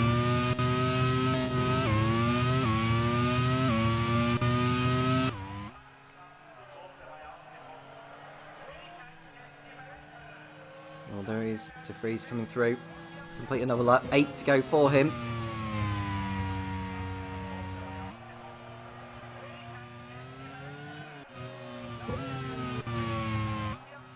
Blow is second, ahead of O'Sullivan.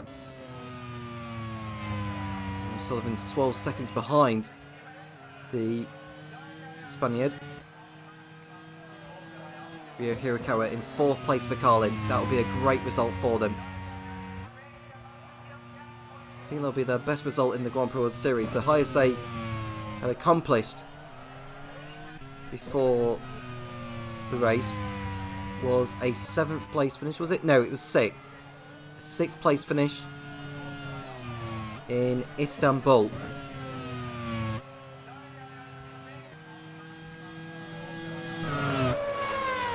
There's Blow on his own. The pole sitter needs to be on course for 2nd place to kickstart his season, and Rams charge towards promotion.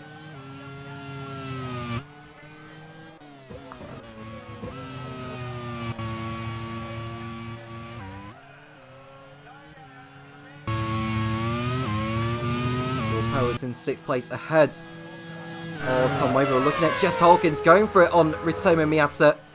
Is this going to be a change for position? Not on this occasion. And Hawkins will now need to concentrate on just keeping Colton Herter back. This is a battle for the last point between the Surtees and the Dams. Psycho Sullivan 3rd for 40. In their first race in League 2 after 3 seasons in League 1.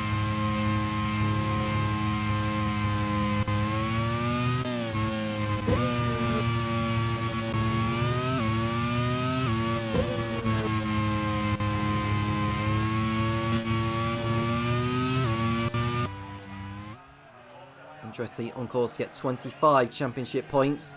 Ram are on course to get 20 because Alex Palou got the pole position and he's got fast lap.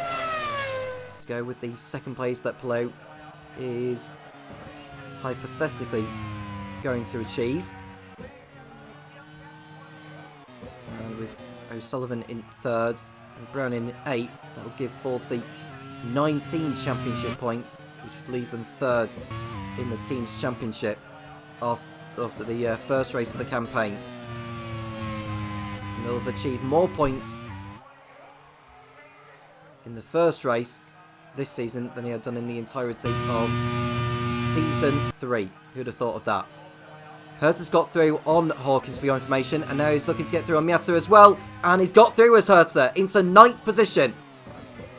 A nicely timed move, and Herta is on course for his best result in the Grand Prix World Series. He picked up only 1 point for AGS last season. That came in Sentinel. But he's about to get dams on the board. A very spirited performance.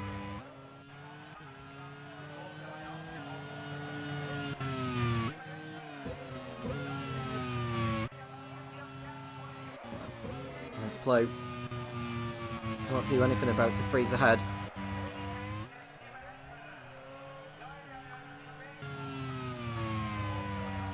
To freeze. And that's O'Sullivan out! Engine problem for the 40, I don't believe it! On fire. I think something else must have gone as well. Yeah, oh, he's lost it horribly there on his own oil as O'Sullivan. Huge disappointment for Dave Goddard. O'Sullivan retires from 3rd place. That allows Hirakawa, Antonelli, Power, Conway and Browning to go through. But Dave Goddard's first podium in the Grand Prix World Series is going to have to wait for another race at least. Unless Luke Browning can make his way through the field and get up into a strong 3rd position. 14 drivers left in the race now. Herta's up to 8, Miata 9th, and Jez Hawkins in the points again for Surtees in 10th. I'll be pulling outside the points in P11. Oh, I don't believe it! Luke Browning has pulled off a mechanical problem. The car has been ripped to shreds. And 40's race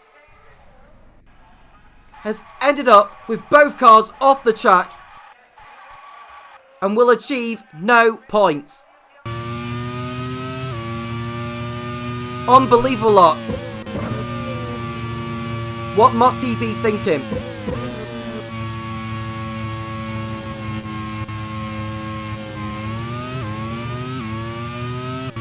Both 40s out of the race in quick succession.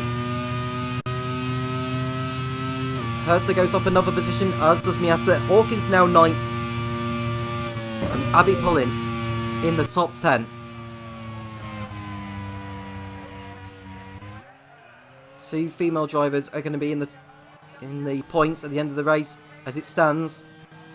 It won't be for the first time that's happened. It happened in, I think it was Sentinel in League 2 where that had happened, or in Fuji as well, thinking of it.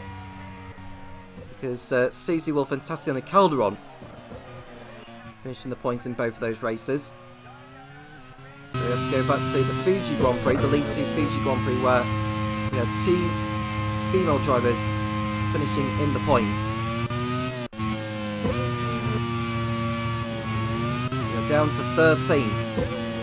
De Vries's lead is just over 10 seconds on Palou. Rio Hirakawa, over half a minute off the lead, is in 3rd place.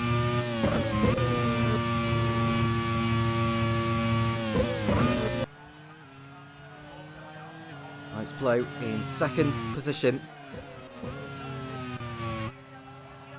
No one to challenge. No one all around him.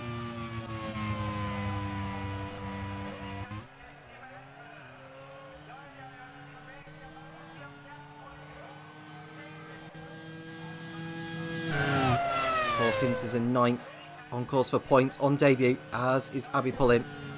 Bruno Senna will have something to say on that, though. He came in with a problem. He's come back out again, still in the race. Caroli and Maloney are too far back to challenge. So I think that's probably the closest battle on circuit that we've got for you in the remaining laps.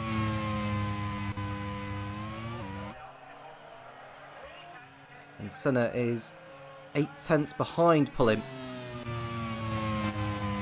De Vries is 3 laps away from victory.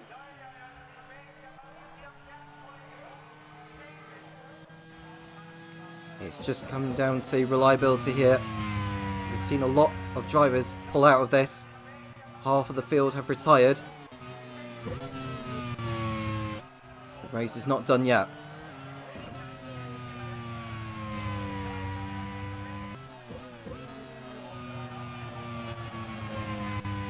And there's De Vries. The gap continuing to come down ever so slightly.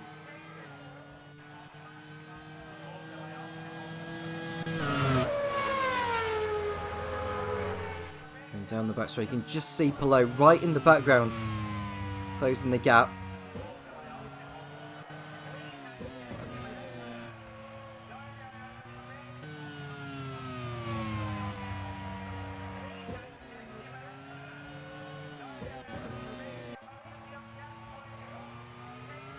Not too long left in the first League 2 race of the campaign.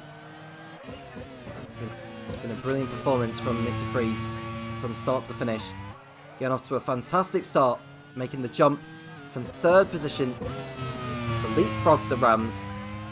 He controlled the race from there, pretty much.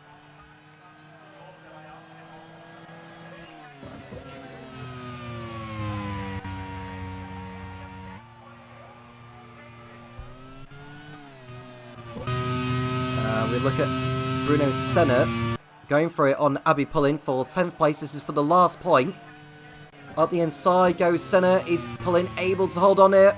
No, she's not able to. Senna on home turf has got back into the points in 10th. That's something of a consolation for Michael Gillespie. What's been a rather wretched first race for the Tolman team.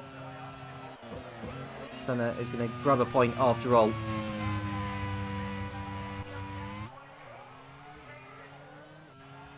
Dennis Hauger went out earlier as well. So there is some work to do on the reliability side of things for a number of the teams. We are on the penultimate lap. And De Vries is about to start the last lap very shortly. And now Rio Hirakawa has got Kimi Antonelli and Will Power for company here. Carlin's first podium is not yet secure here.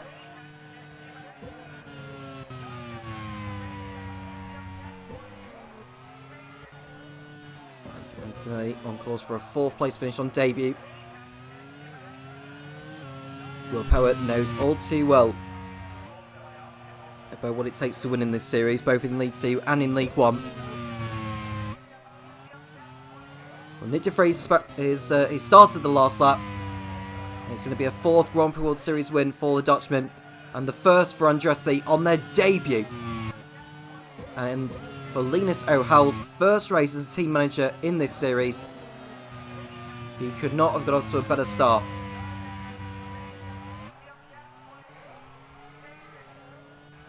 He's going through the back straight. The crowd will be applauding De Vries as he comes over to the hairpin here at the end of the back straight.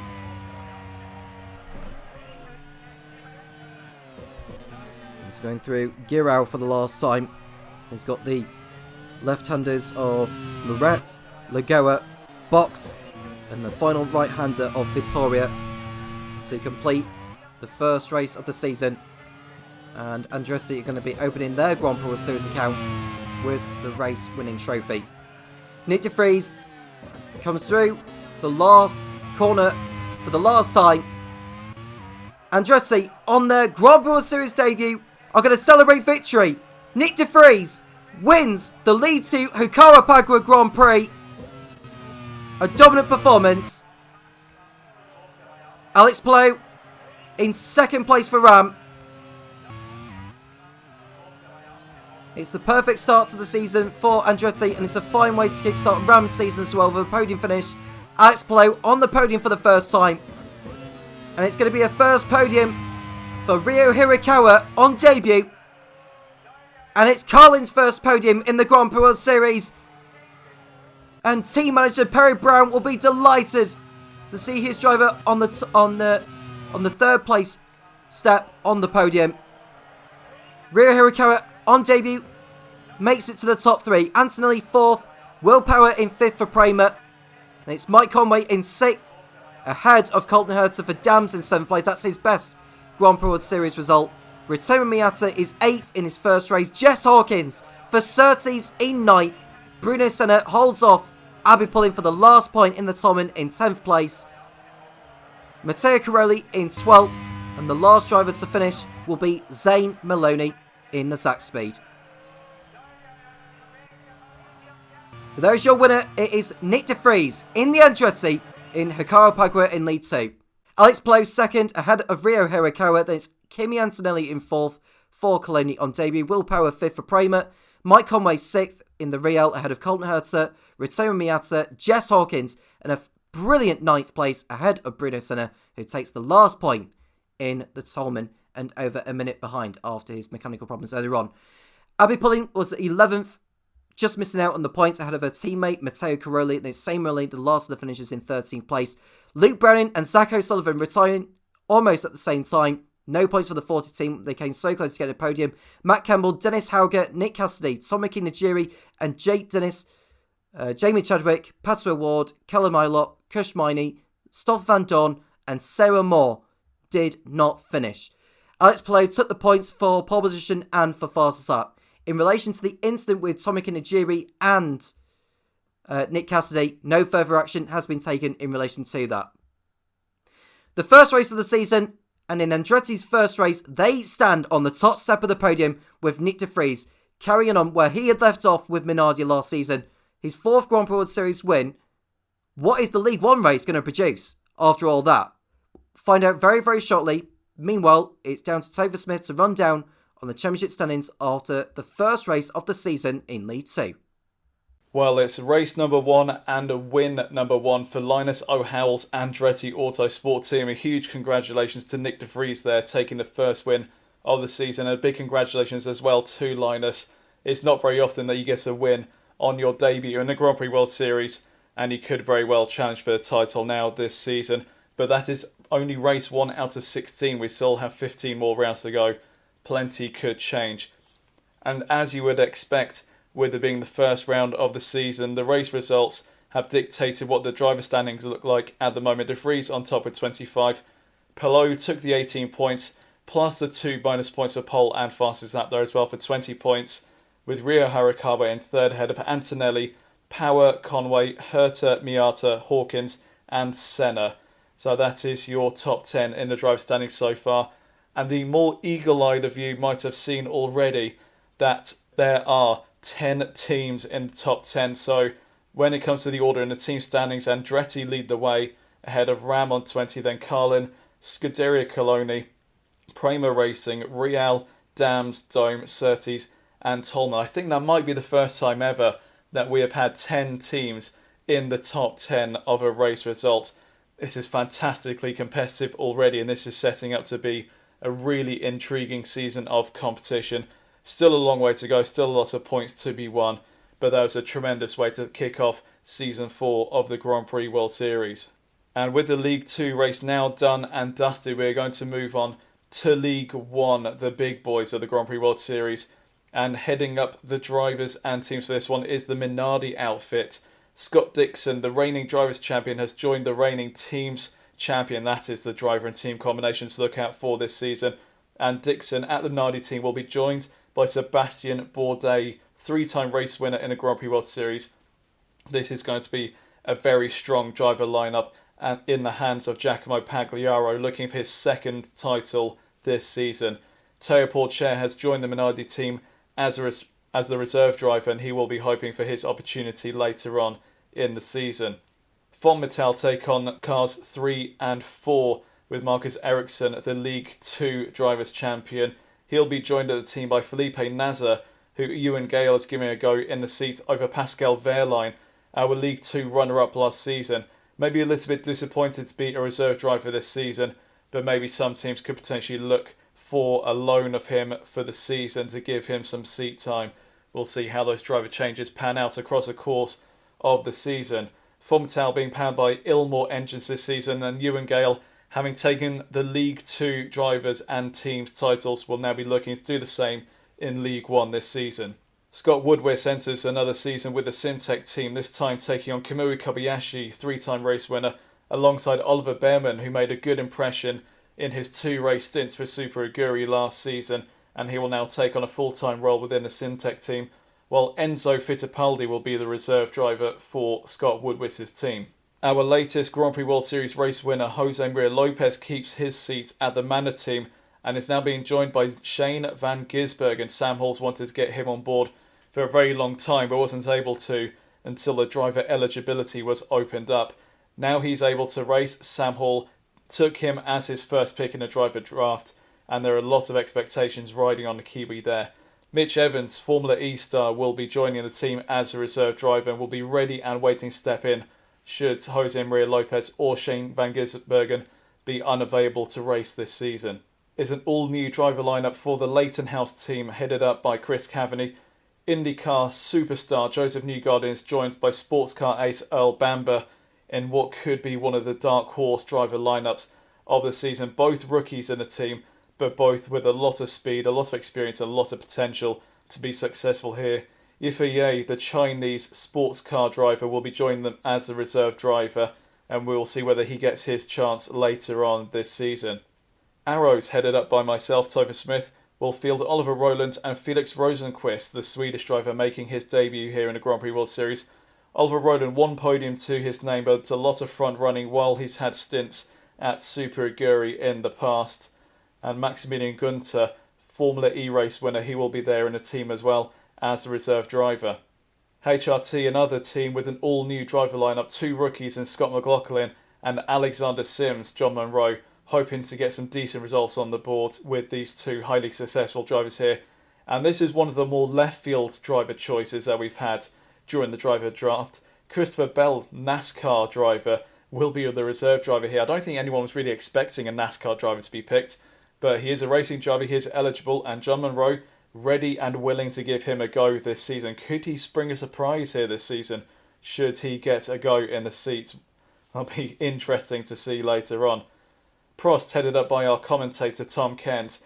This is a statement of intent with this team here. Sebastian Buemi, 3-time race winner, and Jean-Eric Verne, 4 times a race winner, and our Season 1 Drivers' Champion. This could well and truly be the dark horse of the championship.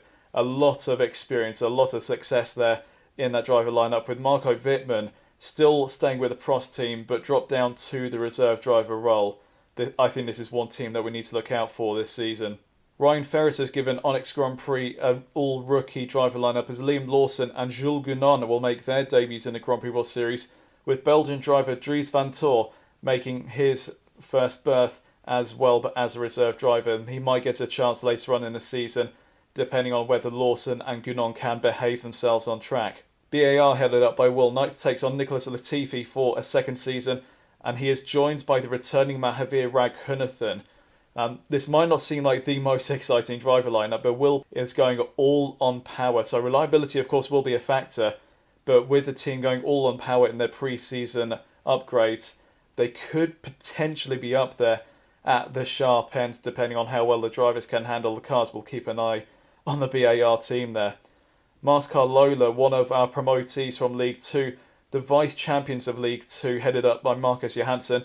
Mick Schumacher and Roman Grosjean will be the 2 drivers there today, both race winners, and a team that could spring a few surprises here and there should Marcus Johansson be able to continue his form from last season. Daniel Kvyat will be the reserve driver for this one. He's been out of a race seat for a while now, and he'll be hoping to find a way back onto the grid if he can. Force India became race winners at the last race of Season 3 at the hands of Raffaele Marcello. who this season will be joined by Antonio Felix da Costa, 6-time race winner, one of the most successful drivers in the Grand Prix World Series, and Ed Spencer, I know, is hugely satisfied with this driver lineup for this season. The question will be, can he develop the car well enough throughout the season to give them race-winning machinery? We'll see how the season pans out for him. With Jack Aitken in reserve, no wins for the British driver, but podiums for him. I'll be able to convince Ed Spencer to give him the reserve role for the upcoming season. And finally, on the League One grid, Pacific Grand Prix didn't finish in the top 3 last season and get the promotion automatically, but the dropping out of Super Aguri from League One and from the grid entirely meant that Pacific Grand Prix were given a bye into League One, and Kevin McMullen is hoping to make the most of that chance and get top honours this season. Brendan Hartley, the season 1 vice champion, 4 times the race winner, will be heading up the outfit alongside Pietro Fittipaldi, the Brazilian, who makes his first full season this time around. Sergio Sette Camara dropped down to reserve driver role. Will he find a way back into a full-time seat, I wonder? Well, we've already gone through all the admin of how this season is going to go, so we'll get straight down to the qualifying results for the League One race and get straight down to trackside. And Scott Dixon has picked up where he left off from last season. He takes his first pole position for Minardi in the first round of the season by over a tenth of a second to Scott McLaughlin in the HRT. A brilliant debut there for the Kiwi driver. Felix Rosenqvist also on his debut will be third in the Arrows, ahead of Sebastian Buemi in the Prost. Mahavir Raghunathan putting a great performance using the power of that BAR to be fifth on the grid. But will the engine last in that car? That is a big question surrounding that team. Earl Bamber, another one of our debutants, will be sixth in the Leighton House ahead of Oliver Behrman in the Simtek. Jean-Eric Verne puts 2 Prosts in the top 8 ahead of Sebastian Bourdais in the second Minardi. And Felipe Nasr, the lead Fon Metal for this race, will be 10th on the grid. 11th goes to the second BAR of Nicholas Latifi ahead of Oliver Rowland in the Arrows. Joseph Newgarden 13th in Leighton House ahead of the Mastercard Lola pair of Roman Grosjean and Mick Schumacher 14th and 15th for Marcus Johansson's team. Alexander Sims will be 16th in the HRT ahead of Pietro Fittipaldi, Liam Lawson, Kamui Kobayashi and Shane van Gisbergen rounding out the top 20 in the manor. At the back of the grids, Raffaele Marcello in the Force India ahead of Brendan Hartley. Marcus Ericsson, our League 2 reigning drivers champion, disappointed with 23rd there, ahead of Jose Maria Lopez, Antonio Felix da Costa and Jules Gonon rounding out the grid. And all drivers within 1 second of each other, so any mistakes in qualifying will have been punished. And this is setting us up for an almighty challenge this season for all of our drivers if it is going to be that close and competitive. Well, if the League 2 race was anything to go by, we are in for another exciting round as we look towards the League 1 race, headed up by Scott Dixon on pole ahead of Scott McLaughlin. Who will reach the checkered flag first at the end of this race? There is only one way to find out. Ready and waiting to take you through the action, it's over to Tom Cairns. The first League One race of the season coming right up. Scott Dixon going for a hat-trick of Grand Prix World Series titles. But who out there can stop him? The 5 lights are coming on. Lights on. Lights off. Dixon leads, although McLaughlin got away better than the Kiwi and is going to go to someone first, I think. But look at Rosenqvist on the inside. He almost like he got through there. And McLaughlin is ahead of Rosenqvist and Dixon. So McLaughlin from second place on the grid is ahead of the Arrows of Felix Rosenqvist. And it's Scott Dixon in third place in his new team of Minardi, with Sebastian Buemi in fourth in the Prost. Mahavir Raghunathan is in fifth place in the BAR. McLaughlin getting off to a good start. Dixon not very good, but we know how well he can recover from there. So McLaughlin leads. Rosenqvist in second. Dixon third. Buemi fourth. And then it's Raghunathan, Bamber, Behrman, Bourdais, Verne and Newgarden. As Rosenqvist dives to the inside, into the left-hander. But he wasn't able to make the move stick there on this occasion. And Raghunathan's got through on Buemi for fourth place in the BAR. Raghunathan on the debut for his new team. He's racing past for 40. He's doing to fourth place on the opening lap. So McLaughlin is going to come round to complete the first lap in the race in. And Dixon dive into the inside of Rosenqvist into the last turn. And he's back through into second place just before the first lap is out. So there is Scott McLaughlin in the changed livery of HRT for this season. It's their 2011 livery, in case you ask. He's in P1, with Dixon second for Minardi, and it's Rosenqvist in the Arrows, who have also changed their livery for this season. Rafael Marcello's come into the pits for Force India in their first race in League 1 after promotion from League 2 in Season 3. There's Rosenqvist, who's fallen back into the clutches of Mahathir Raghunathan. BAR are running two different liveries on both of the cars. Raghunathan is running the blue liveried 555 sponsored livery, whilst his teammate Nicholas Latifi is running the white liveried Lucky Strike on his car. Right on, was Rosenqvist. Arrows running their 1999 livery, contested by Pedro De La Rosa and Toru Takagi back then. And we see a problem for Joseph Newgarden in the Leighton House on his debut. And he retires from the race before the second lap is done. He's the first one out. Scott Dixon with a new fast lap of the race is behind McLaughlin. And the gearbox failure is the reason for Newgarden pulling out this early in the race. Dixon behind McLaughlin. Is he going to get back into the race lead here?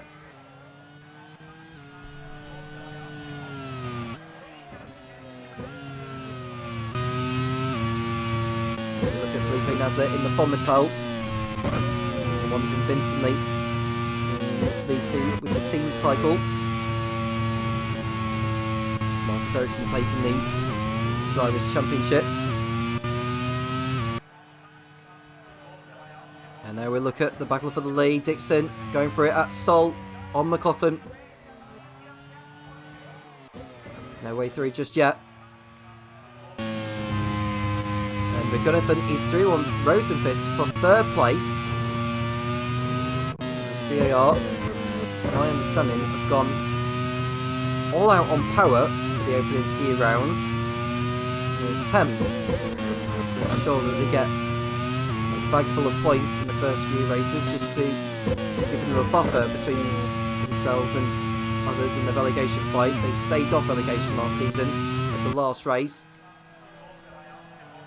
And Dixon for the move still on McLaughlin, and I think he's going to be doing it this time into turn 1. Dixon back into the lead of the League 1 Jacarepagua Grand Prix, and I think McLaughlin may be pulling off from an issue there. On the exit of the corner, Dixon through, but McLaughlin was almost pulling to the side as they came into turn 2, and there he is, look. Yeah, problem for the HRT. And from being in the race lead to pulling out after 3 laps. The shame there for team manager John Munro. HRT chasing their first win in League 1 since they came up from League 2 in Season 2. But McLaughlin is the next driver to pull out and joins Joseph Newgarden on the sidelines. And that allows Mahathir Raghunathan to go up into second place. You're watching Sebastian Buemi go for it on the arrows of Felix Rosenqvist. His teammate Jean-Eric Verne is running in what is 8th place now, behind Sebastian Bourdais in the Simtech.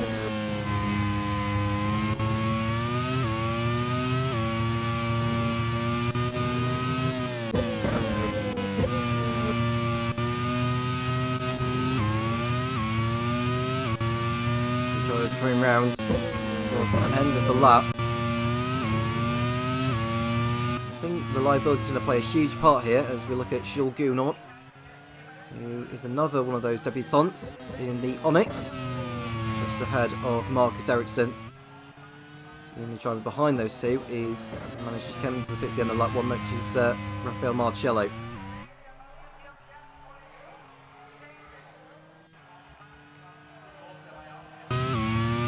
Seeing some changes in position from down the field. Jonathan doing his best to keep up with Dixon. And Buemi attempts to go for a move on Rosenfist, but backfired. And Nicholas Latifi, we can see in the white livery BAR, compared to what his teammate Mahavir Raghunathan is running.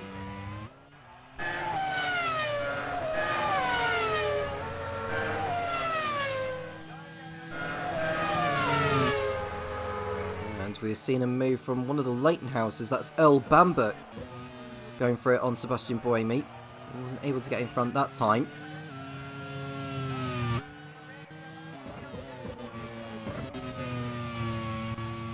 No way through just yet for Bamber.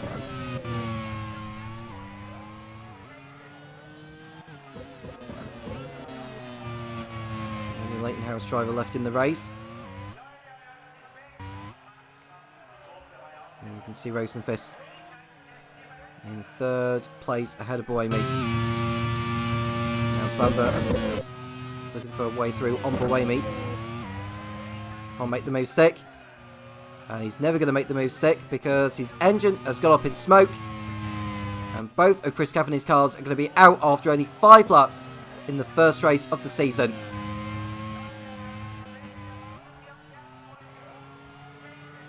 Just needs to make sure he doesn't become an obstacle to the drivers.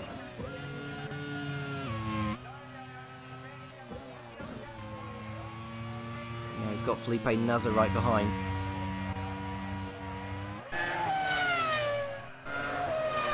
Nasser will go through, as will Vern. But a lot of drivers making their way through.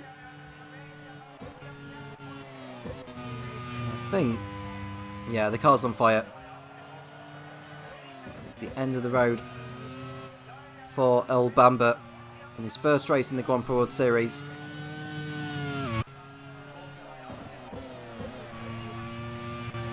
And he's got the Manor right behind trying to get through. And that'll be Jose Maria Lopez. And he will not go to the pit lane. There's no point, I don't think, anyway. Bamber makes it 2 Leighton houses out. Sebastian Bourdais coming into the pits early in the race. He must have encountered an issue. And that's allowed Vern to go through up into 6th place. 2 Prosts in the top 6.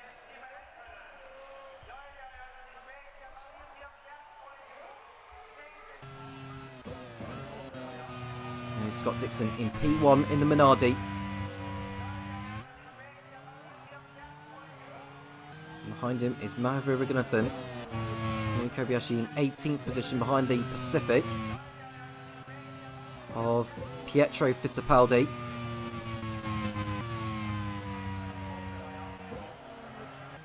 Now we watch Brendan Hartley go for a move on Liam Lawson.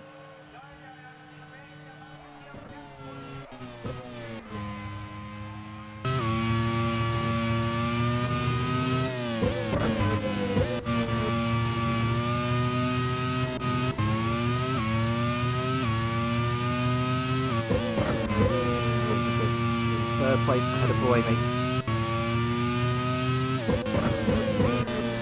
Through the last turn. Is Buemi thinking about a move into turn 1? I'm sure that is exactly what he's thinking here. Just pull into the slipstream and pull out before they get to turn 1. There's a chance he'll make his way through, but I don't think he did on this occasion. Oh, in fact, he has done. Buemi is through ahead of Rosenfist into 3rd place. And there's the other HRT. That'll be Alexander Sims getting through on Mick Schumacher. His first League 1 race in the Grand Prix World Series.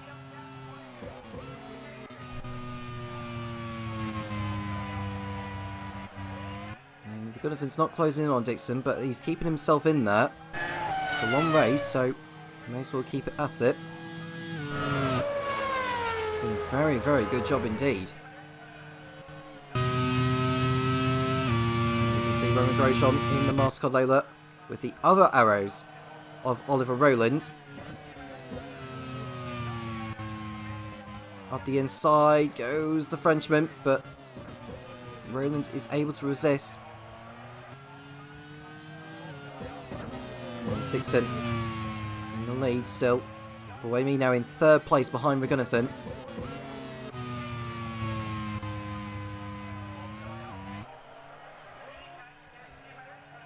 Lap 8 completed.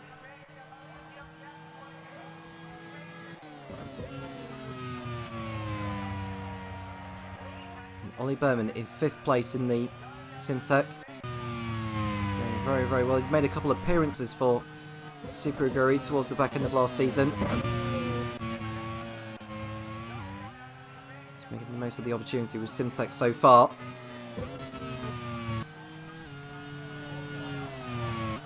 Matthew Regunathan, former Formula 2 driver in 2019.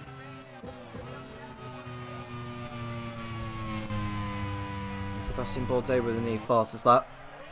It's towards the back anyway. If he keep hold of that, he would score a championship point.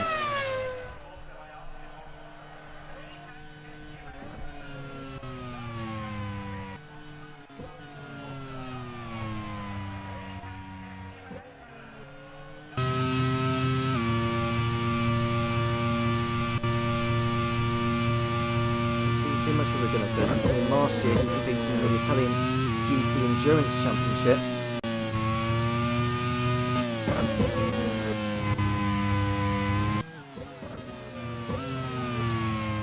Look at Buemi, who's pulling away from Rosenfist. Starting to close in on Regunathan a little, but he's over 3 seconds behind. And we've got the pit stops to come.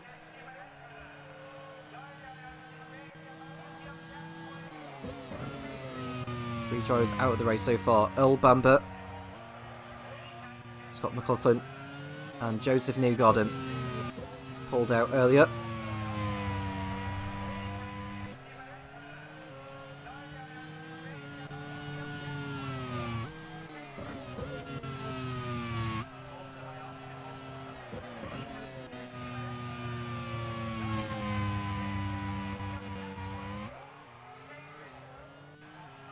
There's Regunathan on the back straight behind Dixon. The last time BAR finished on the podium in the Grand Prix World Series was in Season 2.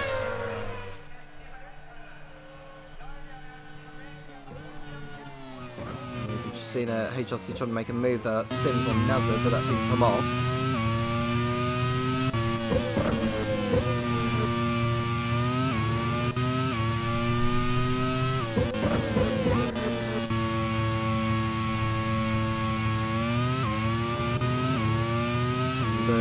Going back to my earlier point, the last time BAR finished on the podium would have been in Buenos Aires, Season 2.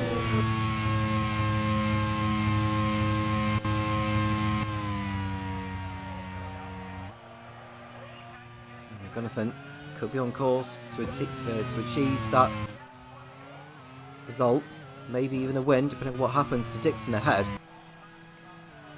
We saw many times last season the reliability woes of the Minardi. Kobayashi overtaking Fittipaldi. That's good enough to move him to 17th position. One of those two is Antonio Felix da Costa, who's a Force India driver nowadays. Runner-up last season for Minardi.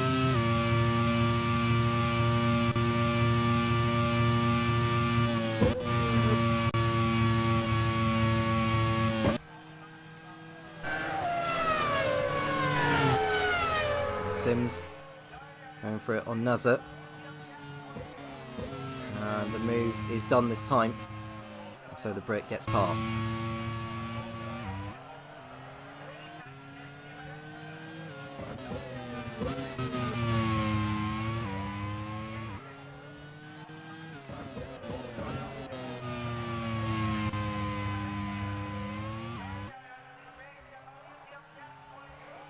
Dixon crossing the line.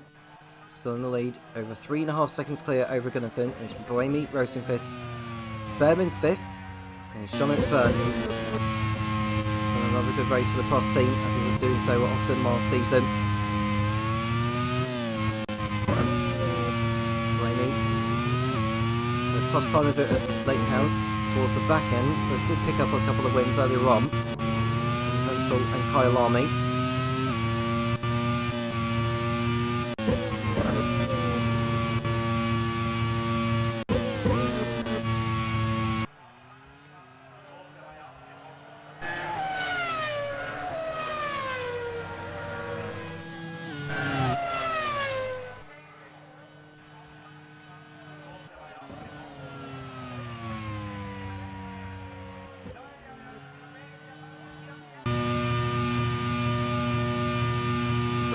Going for it on Nicholas Latifi. This is for 8th position.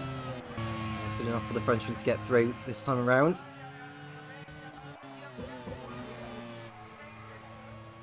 First round of pit stops not too far away. You ride on board with Gunnathan again. I wonder what team manager Will Knight will be thinking here. This is what he needs his Indian driver to do.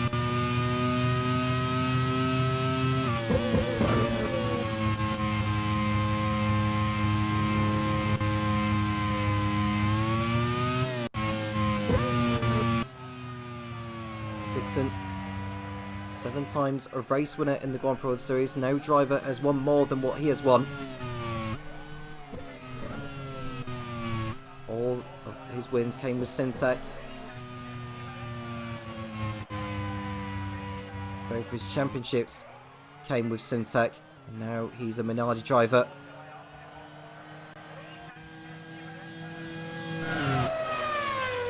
Syntec and Minardi tie on race wins with 9 each. Dixon taking victory today would move them on to 10. Berman running in 5th. He's got Verne breathing him down.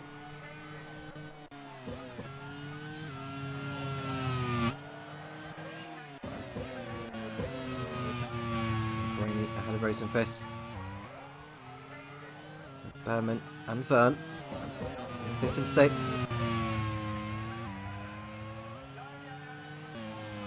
And Lawson in the Onyx running in 15th on debut.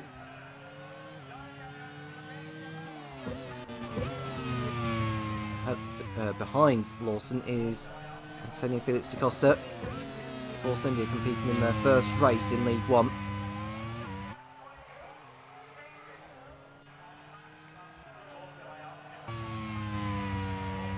13 laps down. Over a quarter of the way through the race. Now we look at Fittipaldi, who's just about to be overtaken by Jules Gounon. Is Fittipaldi able to fight back? Not on this occasion. Still concede this time around.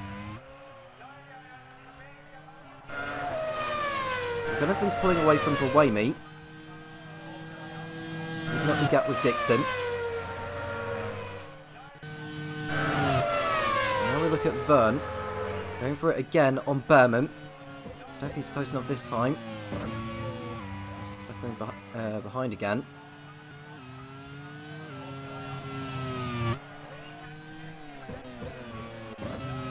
In 3rd position.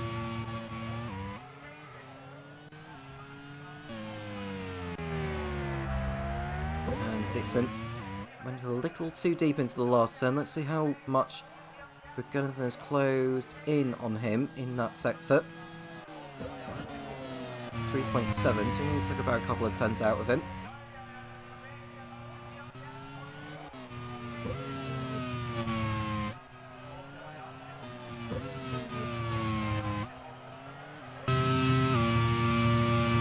Running in 10th behind Latifi going into turn 1. And that's in through, no problem.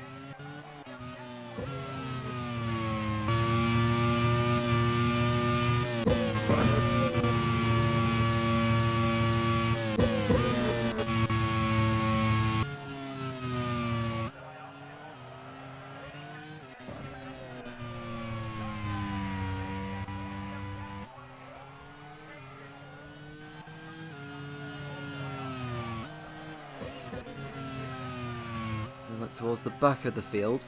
I'm looking at Jose Maria Lopez. Manor are running their 2015 livery.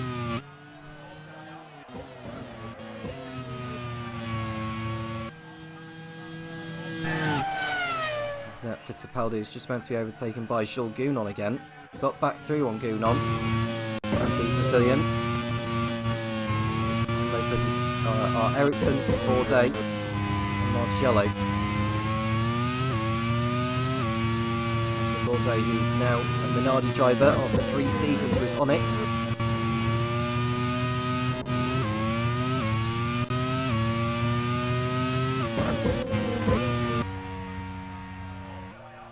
Maybe in P3. On lap 16, so we should be around the realms of pit stops. The 2 stoppers anyway.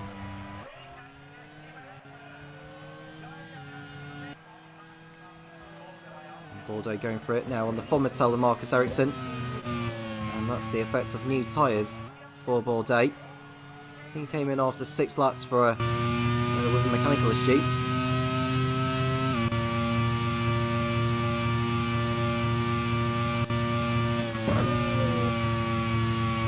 Jonathan nearly 5 seconds clear of 3rd place Sebastian Buemi.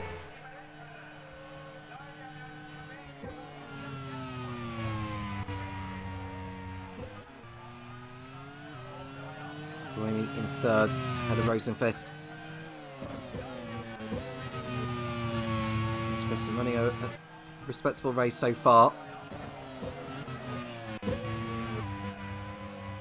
His teammate Oliver Rowland is outside the top 10.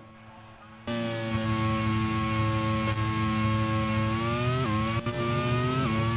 Matthew McGullivant hits in from 2nd position. Go towards the back of the pack, but he's done very, very well to get up into the position he was in before he came in. Also in are Oliver Rowland and Alexander Sims.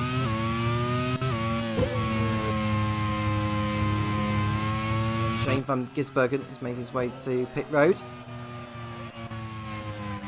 4 drivers in the pits at the end of lap 16. Make that 5 because Bourdais pitted again.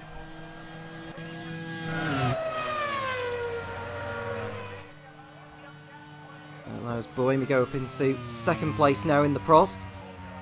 There's Rosenfist. Ragunathan's rejoining 15th position for your information. And he's behind the Pacific of Pietro Fittipaldi. Just get through on him on this lap. Ragunathan has a chance of maybe leapfrogging Dixon. He's going through it into the Seoul corner. And Ragunathan wastes no time getting through on the Pacific.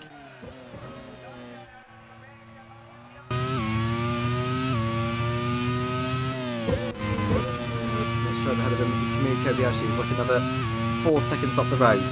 And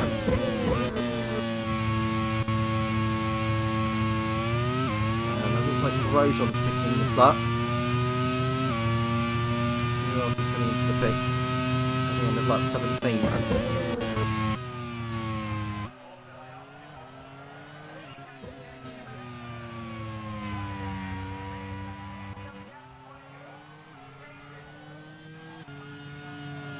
Rosenfist though is Verne. Still behind Berman. That's near a 4th place on track. So we look at Marciello trying to get back into the action, but he's got Sebastian Bourdais right behind. And it's going to be 2 on the 4th seat and overtake from the Frenchman on the Italian.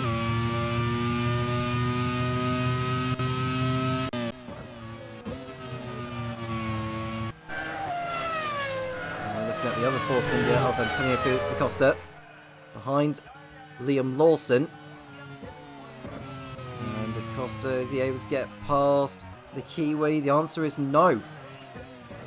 That corner proving to be one where the driver ahead is able to fend off. Dixon comes into the pits now for Minardi.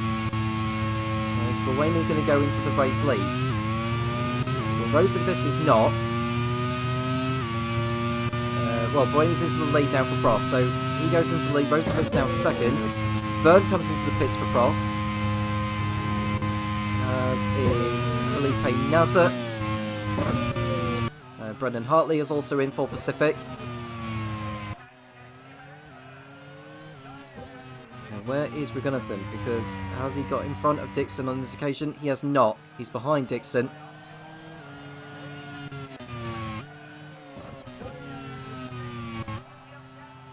I think Dixon's got some relatively clean air. There he is, Raghunathan behind Kobayashi. Won't pass him there. I wonder where he'll decide to go for it. So he needs to get past Kobayashi, and he's got a chance of getting through on Dixon, maybe in the second round of pit stops. Well, here he is, he's going for it now on Kobayashi.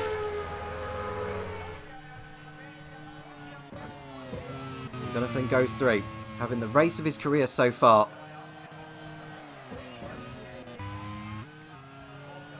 Buemi comes into the pits now for Prost at the end of lap 19.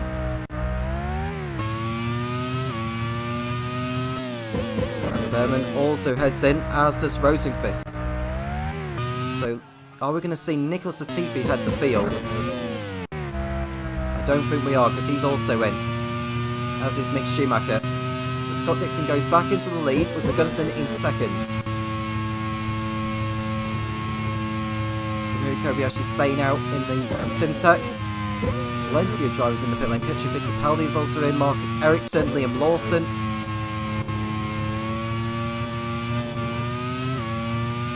Oh no, Ericsson stayed out there in 5th place. I'm getting mixed up with the drivers because the classification just keeps changing every 10th of a second or so.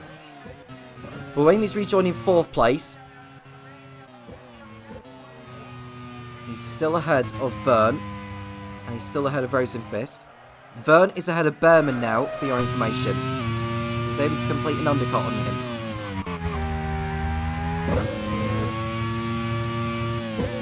Verne isn't too far behind Rosenqvist. In fact, he's less than a second behind Rosenqvist, who's now stuck behind his Arrow's teammate Oliver Rowland. Grosjean in P11. Moving in front of Ollie Behrman. Also whether they're aiming for points on their return to League One. There's Lopez behind. Pietro Fittipaldi has just pitted. Scott Dixon posts a neat fast lap of the race. It's highly unlikely that that is going to be beaten by anyone. Kobayashi pits from 3rd place. That releases Sebastian Buemi. And Rosenqvist making his way through on Marcus Ericsson, the League 2 Drivers' Champion in Season 3.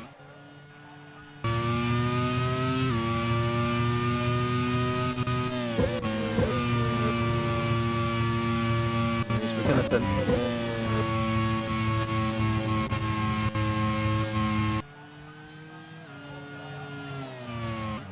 Holding up Rosenqvist and...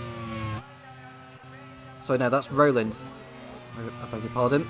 Behind Rowland is Jean-Luc Verne. He has already pitted. Rowland and Ericsson have not. He's going for it on Ericsson here. I might be mistaken. I think Rowland may be in front of Verne on merit.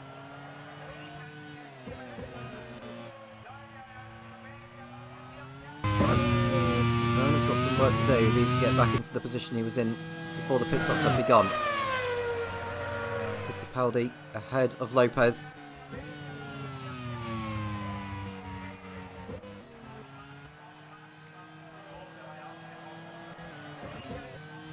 Raghunathan in 2nd place still. Now we're looking at Verne getting through on Ericsson at the last turn before the pit straight.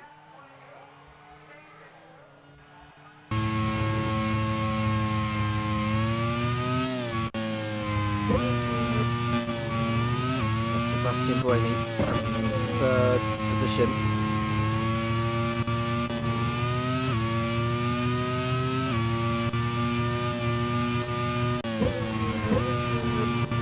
Now between Dixon and McGunnathan is 7 seconds. Now Ericsson's holding up Alexander Sims, who's got Ollie Behrman and Roman Grosjean for company. Behrman was able to get back through on Grosjean.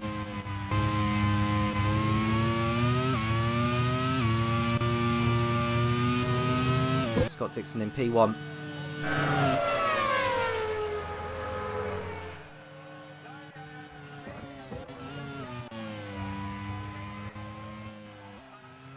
Vern still chasing with Roland.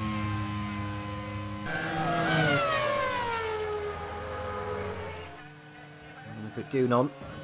He's behind Sebastian Bourdais, who's pitted twice in this one. One Menard is towards the back, the one is dominating proceedings. Ericsson overtaken by Behrman.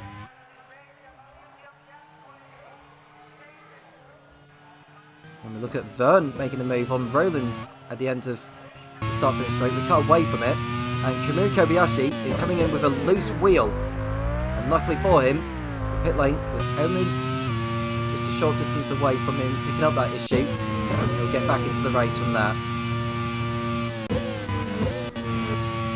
Vern got through on Roland at turn 1.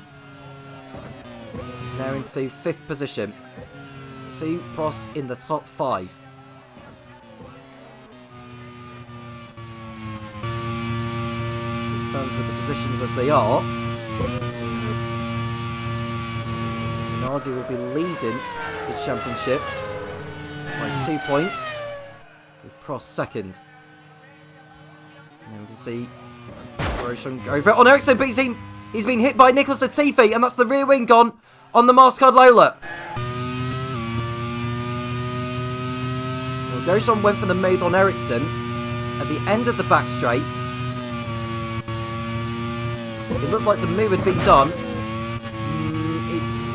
Bit 50-50, I would say. We'll see what the stewards say on that particular one, as Grosjean stays out of the way of drivers coming through. He is without a rear wing after all, and Nicholas Latifi has been given a 30-second time penalty and the back of the grid drop for the next race in Buenos Aires. And Vern runs wide. Almost looks like he was about to go off there, and that's allowed Roland to come back in to the fight with him. Grosjean will come into the pits for a new rear wing at the end of the lap.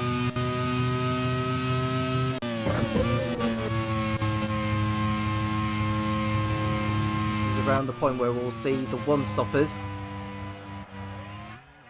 If there are any, of course. Well, Grosjean's coming in for a new rear wing.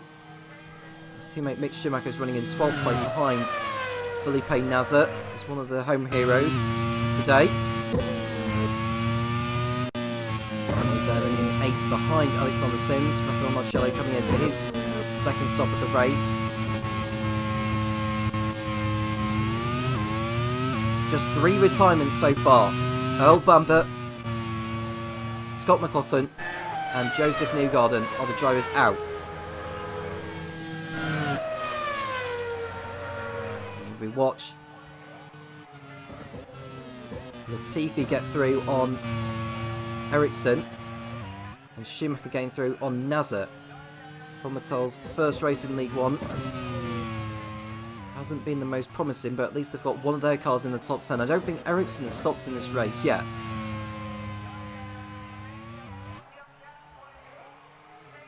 You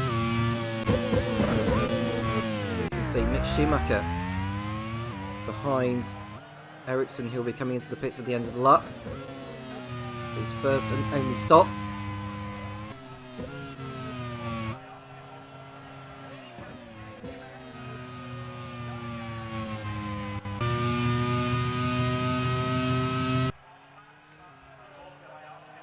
Look at Bourdais. He's running in 16th position now in the Minardi after pitting twice.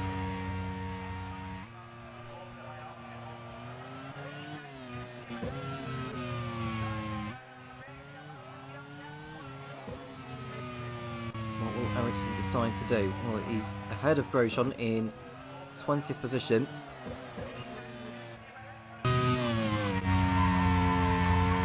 Sebastian Bourdais in 16th. Almost going too deep.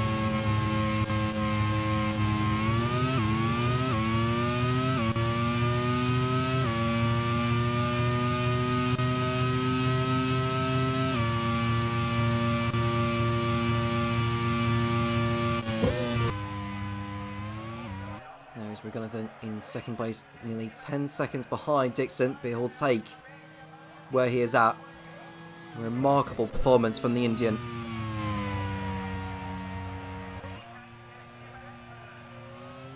And Sebastian Buemi will be happy with the podium on his cross debut. Felix Rosenqvist, the highest of the debutants at the moment.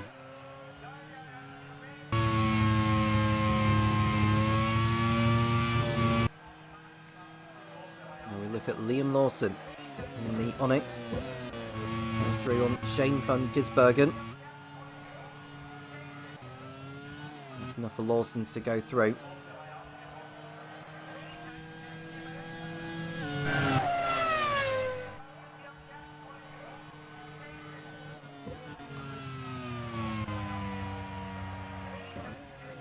Around the left-hander of Sol.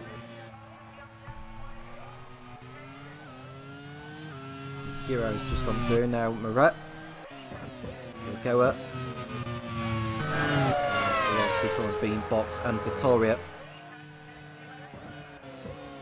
You can see Schumacher and Nasser tussling over 10th position. And that's an extra point for the race leader, it's Scott Dixon! On his Minardi debut! He's not going to be kick-starting the championship with a race win. Disappointment for team manager Giacomo Pagliaro on lap 27.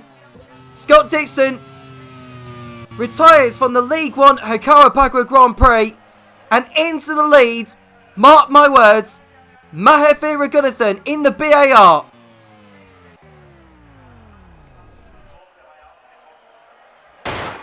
Dixon pulls off, and that's his race over. And Raghunathan, in fact, Raghunathan's off. What's happened to Raghunathan? He's gone off the track as the Indian. Is he out? Well, he's hit the barrier. That is a shocking place to go off at. Now, is he able to get back onto the circuit? He's been overtaken by Sebastian Buemi and Felix Rosenqvist. And he's stuck in the gravel trap. And it looks like he's going to have to wait for the whole field to go through.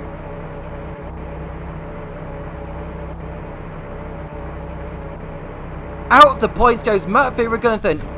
He should have been in the race lead. This is awful. The top two in the race involved in their own melodies.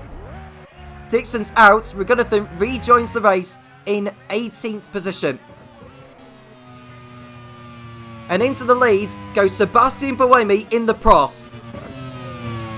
Felix Rosenqvist is second. Jean-Luc Verne is third in the second Prost.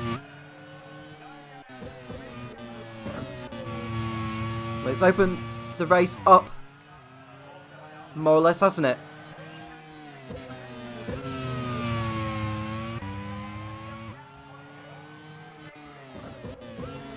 Roland's now fourth in the second Arrows. Ollie Berman fifth. There's Alexander Sims, Nicholas Latifi, Mick Schumacher, Felipe Nasser, and Brendan Hartley in the top 10.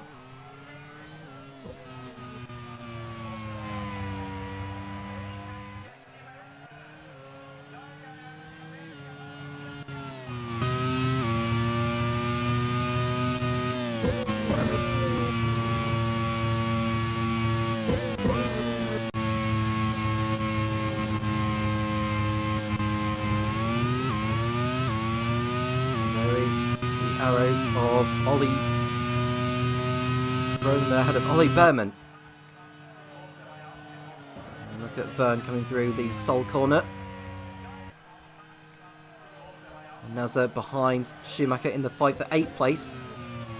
A couple of laps ago, it would have been the battle for 10th place before Dixon and Regunathan had their own melodies.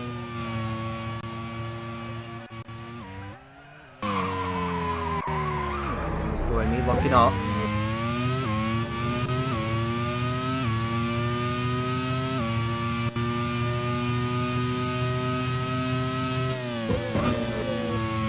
And he's now just under 4 seconds clear of Felix Rosenqvist.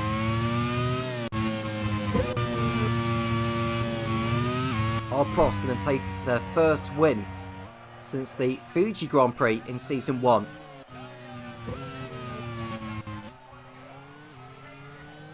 That'd be a brilliant way to kickstart the season.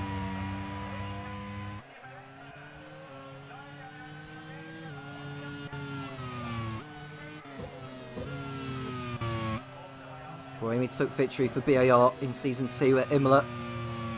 Took a couple of victories for Leightonhouse in Season 3 in Sentil and Kyalami. He's going to win. Is he going to win the opening race of the season in Jacarepagua?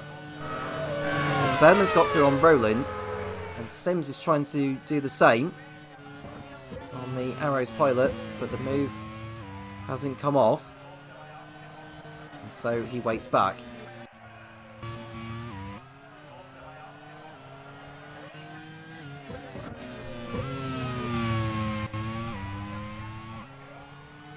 Brilliant race so far for Prost and for Arrows. Not only will Prost be leading the championship as it stands in both the drivers and the teams championship, also picking up their first win.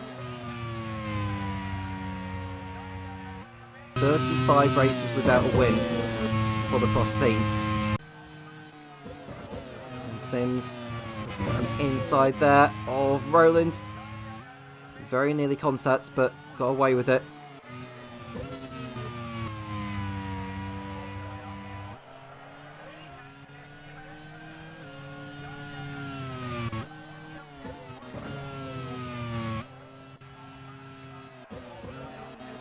There's Vern in third place.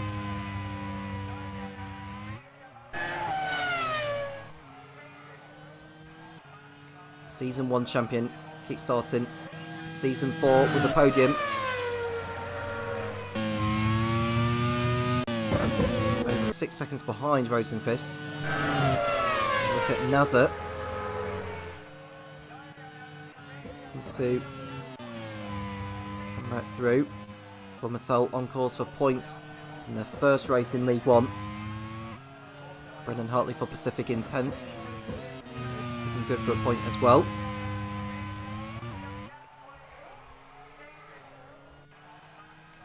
And there's Buemi. 4 seconds clear of Rosenqvist.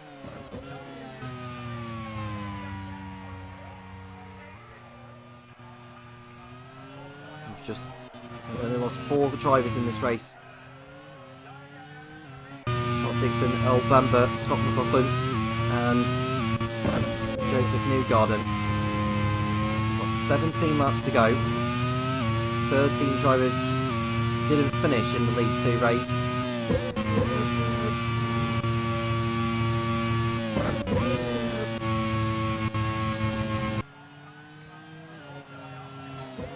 Alexander Sims still trying to get through on Rowland, but now he's falling back into the clutches of Nicholas Latifi.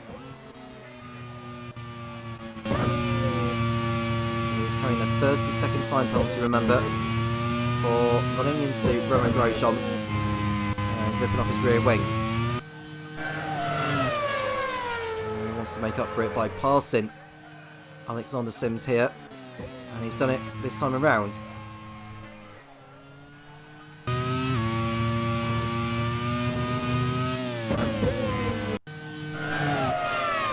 Pietro Fittipaldi. He's behind the Onyx of Jules Gounon. Gounon doing his best, but Fittipaldi seems to have the upper hand on him on this lap. Rosenqvist comes into the pits for his second stop from P2. He's going to come out in some traffic, I'd have thought.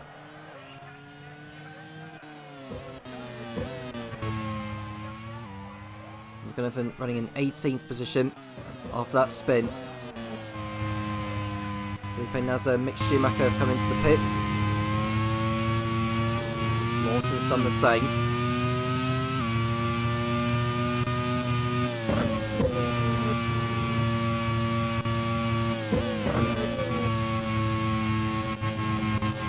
Cross 1 and 2 now for the time being. And Rosenqvist has rejoined in P11 behind Sebastian Bourdais.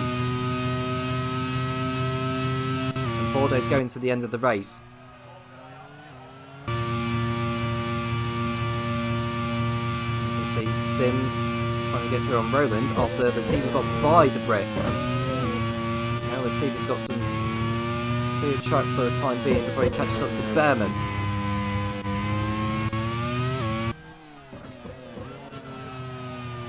Is Ollie Behrman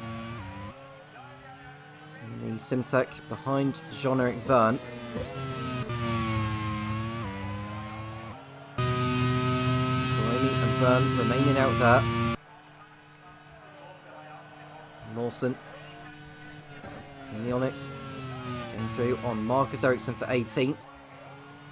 Regunathan pitted as well. There's no chance of him scoring points from where he is at. Sims and Roland pit. As does DaCosta.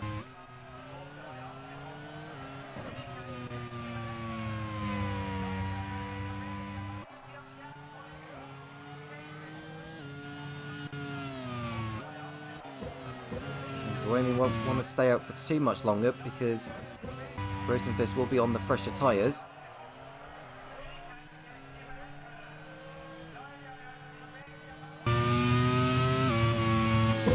Stuck behind Bourdais still is Rosenqvist, and this is not going to help his race in his bid to catch Buemi. Ahead of these two is Jose Maria Lopez in the Munner, who've had little to show in this one. And I think Rosenqvist is going to get through on Bourdais this time around. He's up the inside, but will Bourdais keep his nose in there? No, he won't. The move is done, and Rosenqvist is through into 7th position, and just to correct myself, it's Shane van Gisbergen in the manner ahead of him, not Jose Maria Lopez. Buemi's come into the pits now though, from the race lead. That allows Jean-Eric Verne to go through to the lead for now.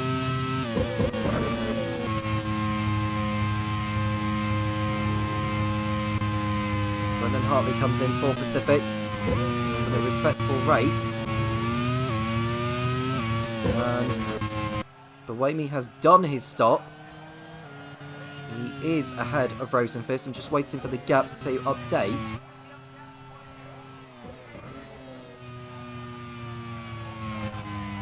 How far is he ahead of Van Gisbergen, I wonder?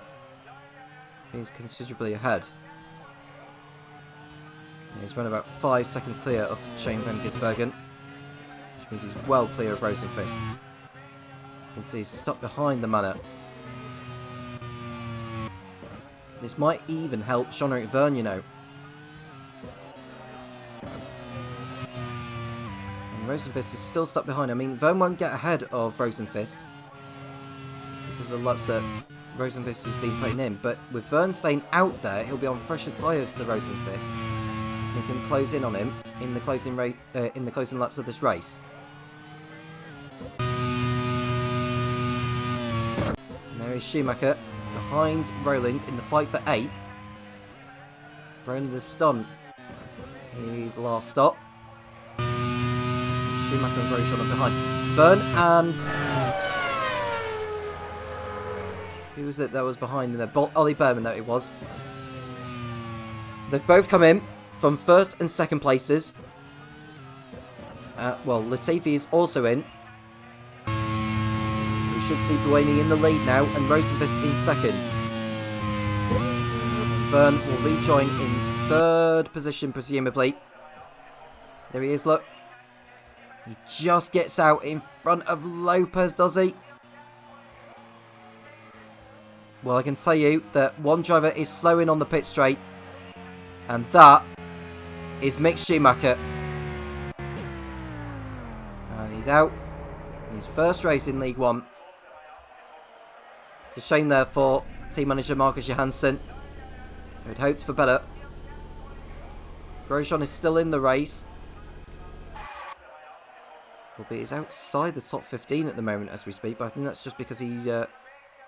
well, he had that damage, didn't he, after Latifi ran into him. So I want to see if Fern does get in front of Lopez, because it's important for his race to ensure he doesn't get stuck behind traffic, as we look at Mick Schumacher's car being craned away, and we're actually going to see the car being craned over the pit straight, which is not ideal to see. And we won't need to worry about the other flags now because they're gone. There's Lopez ahead of Fern. Fern is getting frustrated behind. He needs to get through because he's got Roland breathing him down. In fact, he doesn't need to overtake him anymore because Lopez has come into the pits. That's hurt Vern. They were fighting for position. There was no blue flags involved. And that might give Roland the chance to go up into third place. In fact, Behrman has got through on Roland.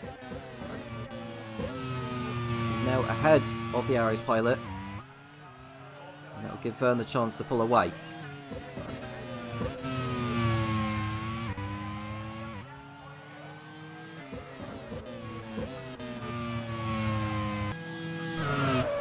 Lopez rejoins in 17th position.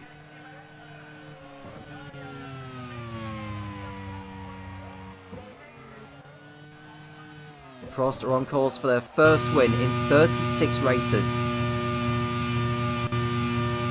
Latifi up the inside of Roland for 5th place. As it stands with the time penalty, he'll drop well out of the top 15. That's how close the field has been today in the first race of the campaign.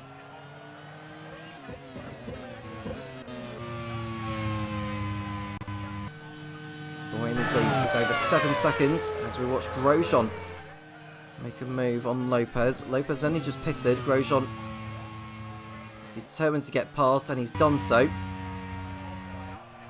We look at Bourdais, who's now through on Ericsson, because Ericsson has had a spin. I don't think any contact was made between the pair of them. Bourdais got through, and Ericsson just went for a 360 before rejoining. We watched Gounon get through, and he's doing to 13th place. Ericsson down to 14th now.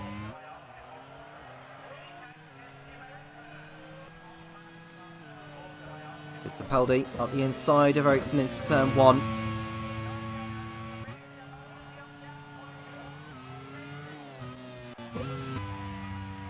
The way things are going, Sebastian Buemi will become the first driver in Grand Prix World Series history to win for 3 different teams. There's Alexander Sims going for it on Oliver Roland. Won't get through this time around. He wasn't properly alongside. Going into the corner. He's through nevertheless. Rosenqvist running in second. He'll take this on his debut. What a fine start to the season it will be for team manager Topher Smith. Rosenqvist second. Roland is 6th provisionally, but with Latifi's time penalty that'll promote him up to 5th.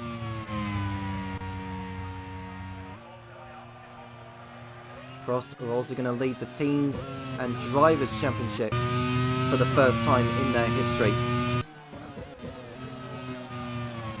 At Sims, who cannot make his way through on Roland.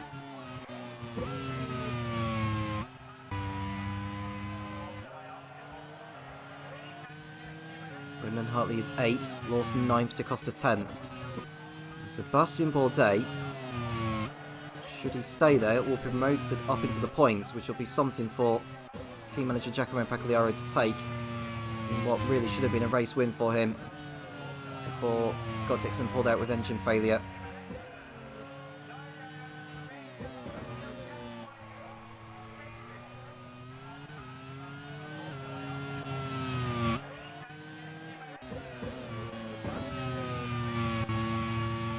It's been a decent round in both of the races in the Grand Prix World Series, and there is plenty more to come throughout the campaign. Only crossing over the line to begin lap 39. Just 9 laps to go here in Jacarepagua.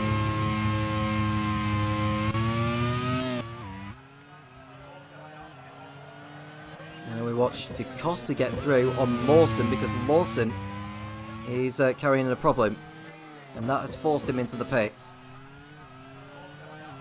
And the consolation for Lawson is that he might be able to go for a fastest lap.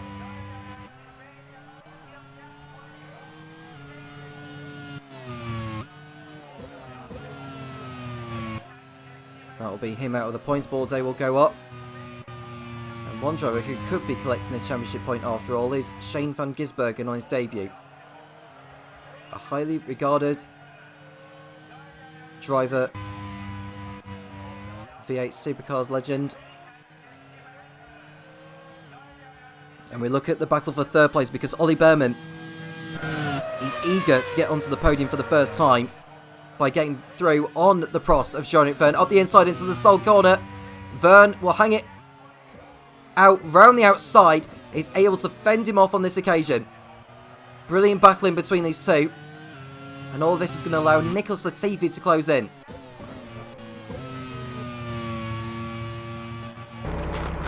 And that's Alexander Sims in the HRT pulling out of the race. He got through on Roland a moment ago, but he's encountered problems shortly after. And both of John Munro's cars are not going to be making it to the checker flag. Alexander Sims retires from the race.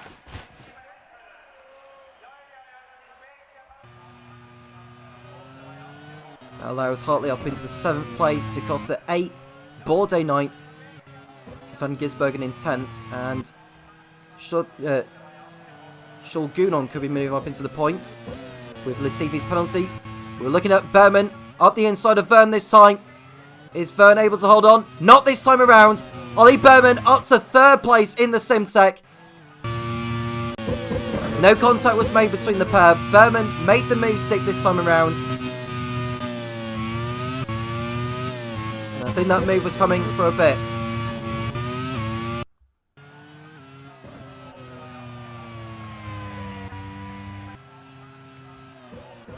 Look at Rosenfest in 2nd on his Grand Prix World Series debut.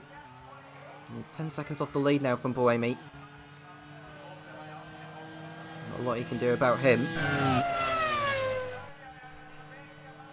Latifi's time penalty would drop him out of the points. I want to see how high he can get up. As we watch Kobayashi never moved on Marcello for 18th position. Sole consolation for the Japanese.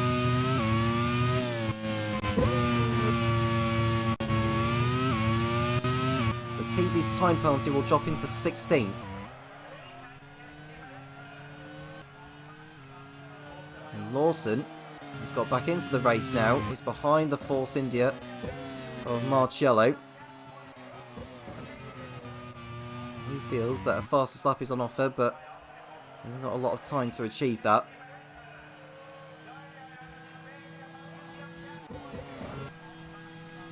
Lawson up the inside of Marcello, the end of the back straight, and he is through no problem. Lawson through into 19th place. And that's Raghunathan off the track. Mechanical problems this time. What could have been the victory has ended up in retirement for the Indian. At least that's saving grace in a way for Will Knight, because had he been leading, it would have been heartbreaking. So Raghunathan retires after a splendid drive up until he had that spin, as Scott Dixon had pulled off to retire. It's the 7th driver to pull out of this race. And Grosjean locking up in front of Ericsson and Lopez.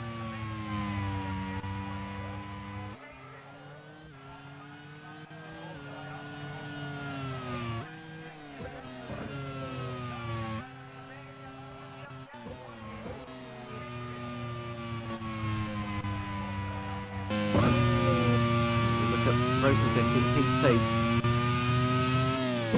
Behrman, Verne and Latifi are further back in their own battle.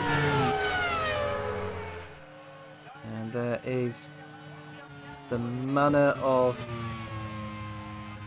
Jose Maria Lopez and Marcus Ericsson fighting it out. And Lopez wins on this occasion. And the two from Mattels are 15th and 16th.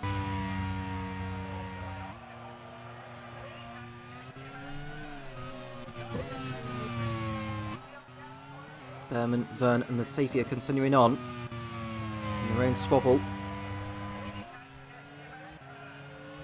And Verne feels he can get back through on the Simtek.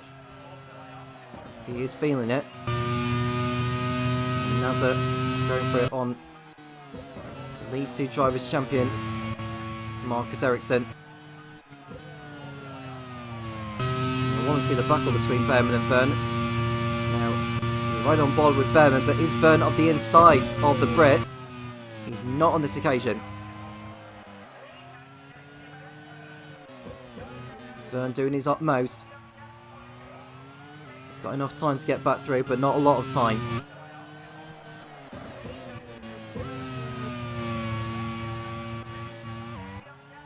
Latifi's time penalty will drop into 13th. Still got time to build up that gap. Here's your race leader, Sebastian Buemi, on course for the race win. He's 4th in the Grand Prix World Series.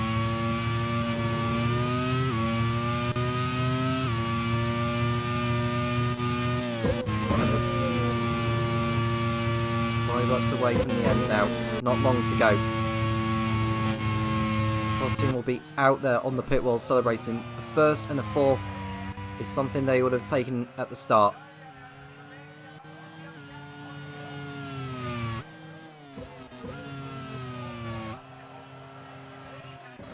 Now, is Verne feeling that he can get back through on Behrman as they come onto the back straight again?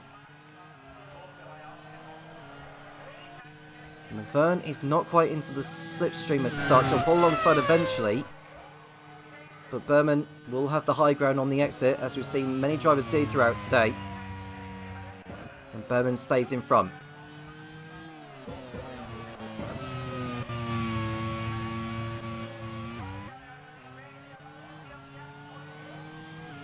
Rosenqvist in second place behind Buemi. Starts his 44th lap.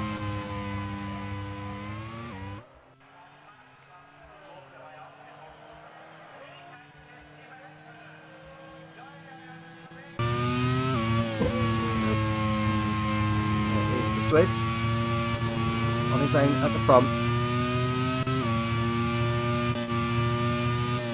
The first sector.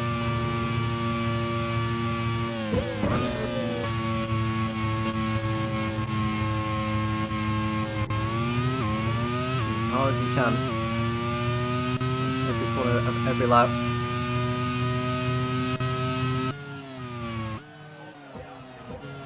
There's Behrman and Verne.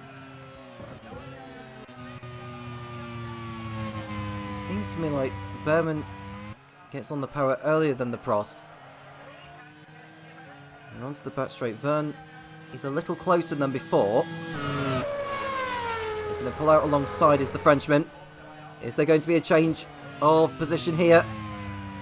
Behrman stays ahead for now.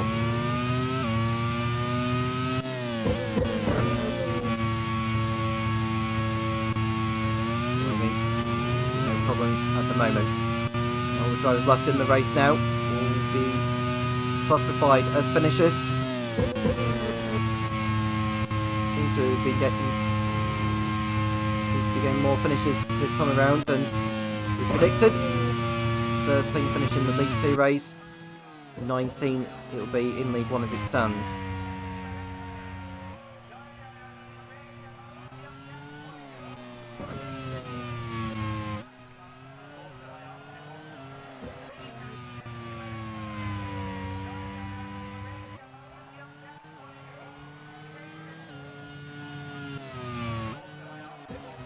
Rosenqvist in second place, 13 seconds off the lead.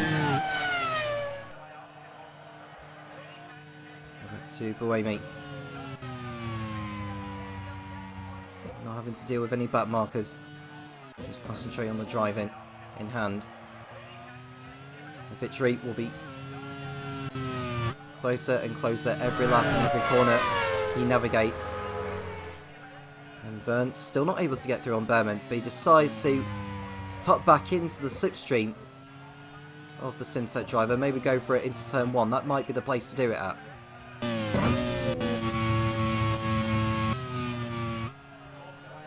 There's Marcello in 19th position, the race winner at the season finale at Laguna Seca in lead 2. He's going to be finishing in last place by the looks of things. At least he's made it to the end. And finishing the race means more prize money. The manager to spend in the upgrade window, which opens after the 3rd round of the championship at Indianapolis.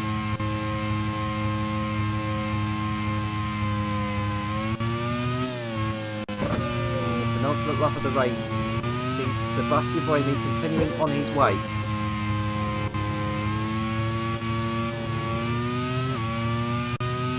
Latifi's time penalty will drop into 13th behind Romain Grosjean, which will allow Roland, Hartley, Da Costa, Bourdais, Van Gisbergen and Gounon moving up positions. Da Costa and Bourdais are an interesting battle to look at, because Bourdais will want to move up another position for Minardi. Lawson gets through on Ericsson for 16th, with only 2 laps left.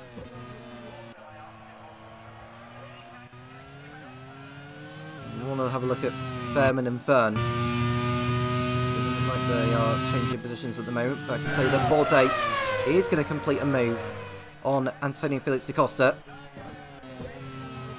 It's been a very decent recovery drive from Sebastian Bourdais to go up into 8th place, which will become 7th by the race end.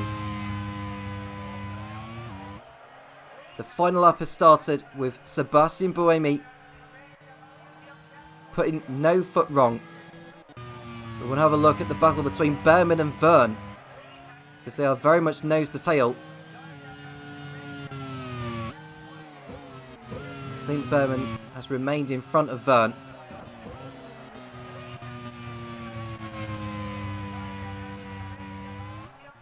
And there is the Swiss driver Sebastian Buemi, 5 times Le Mans winner,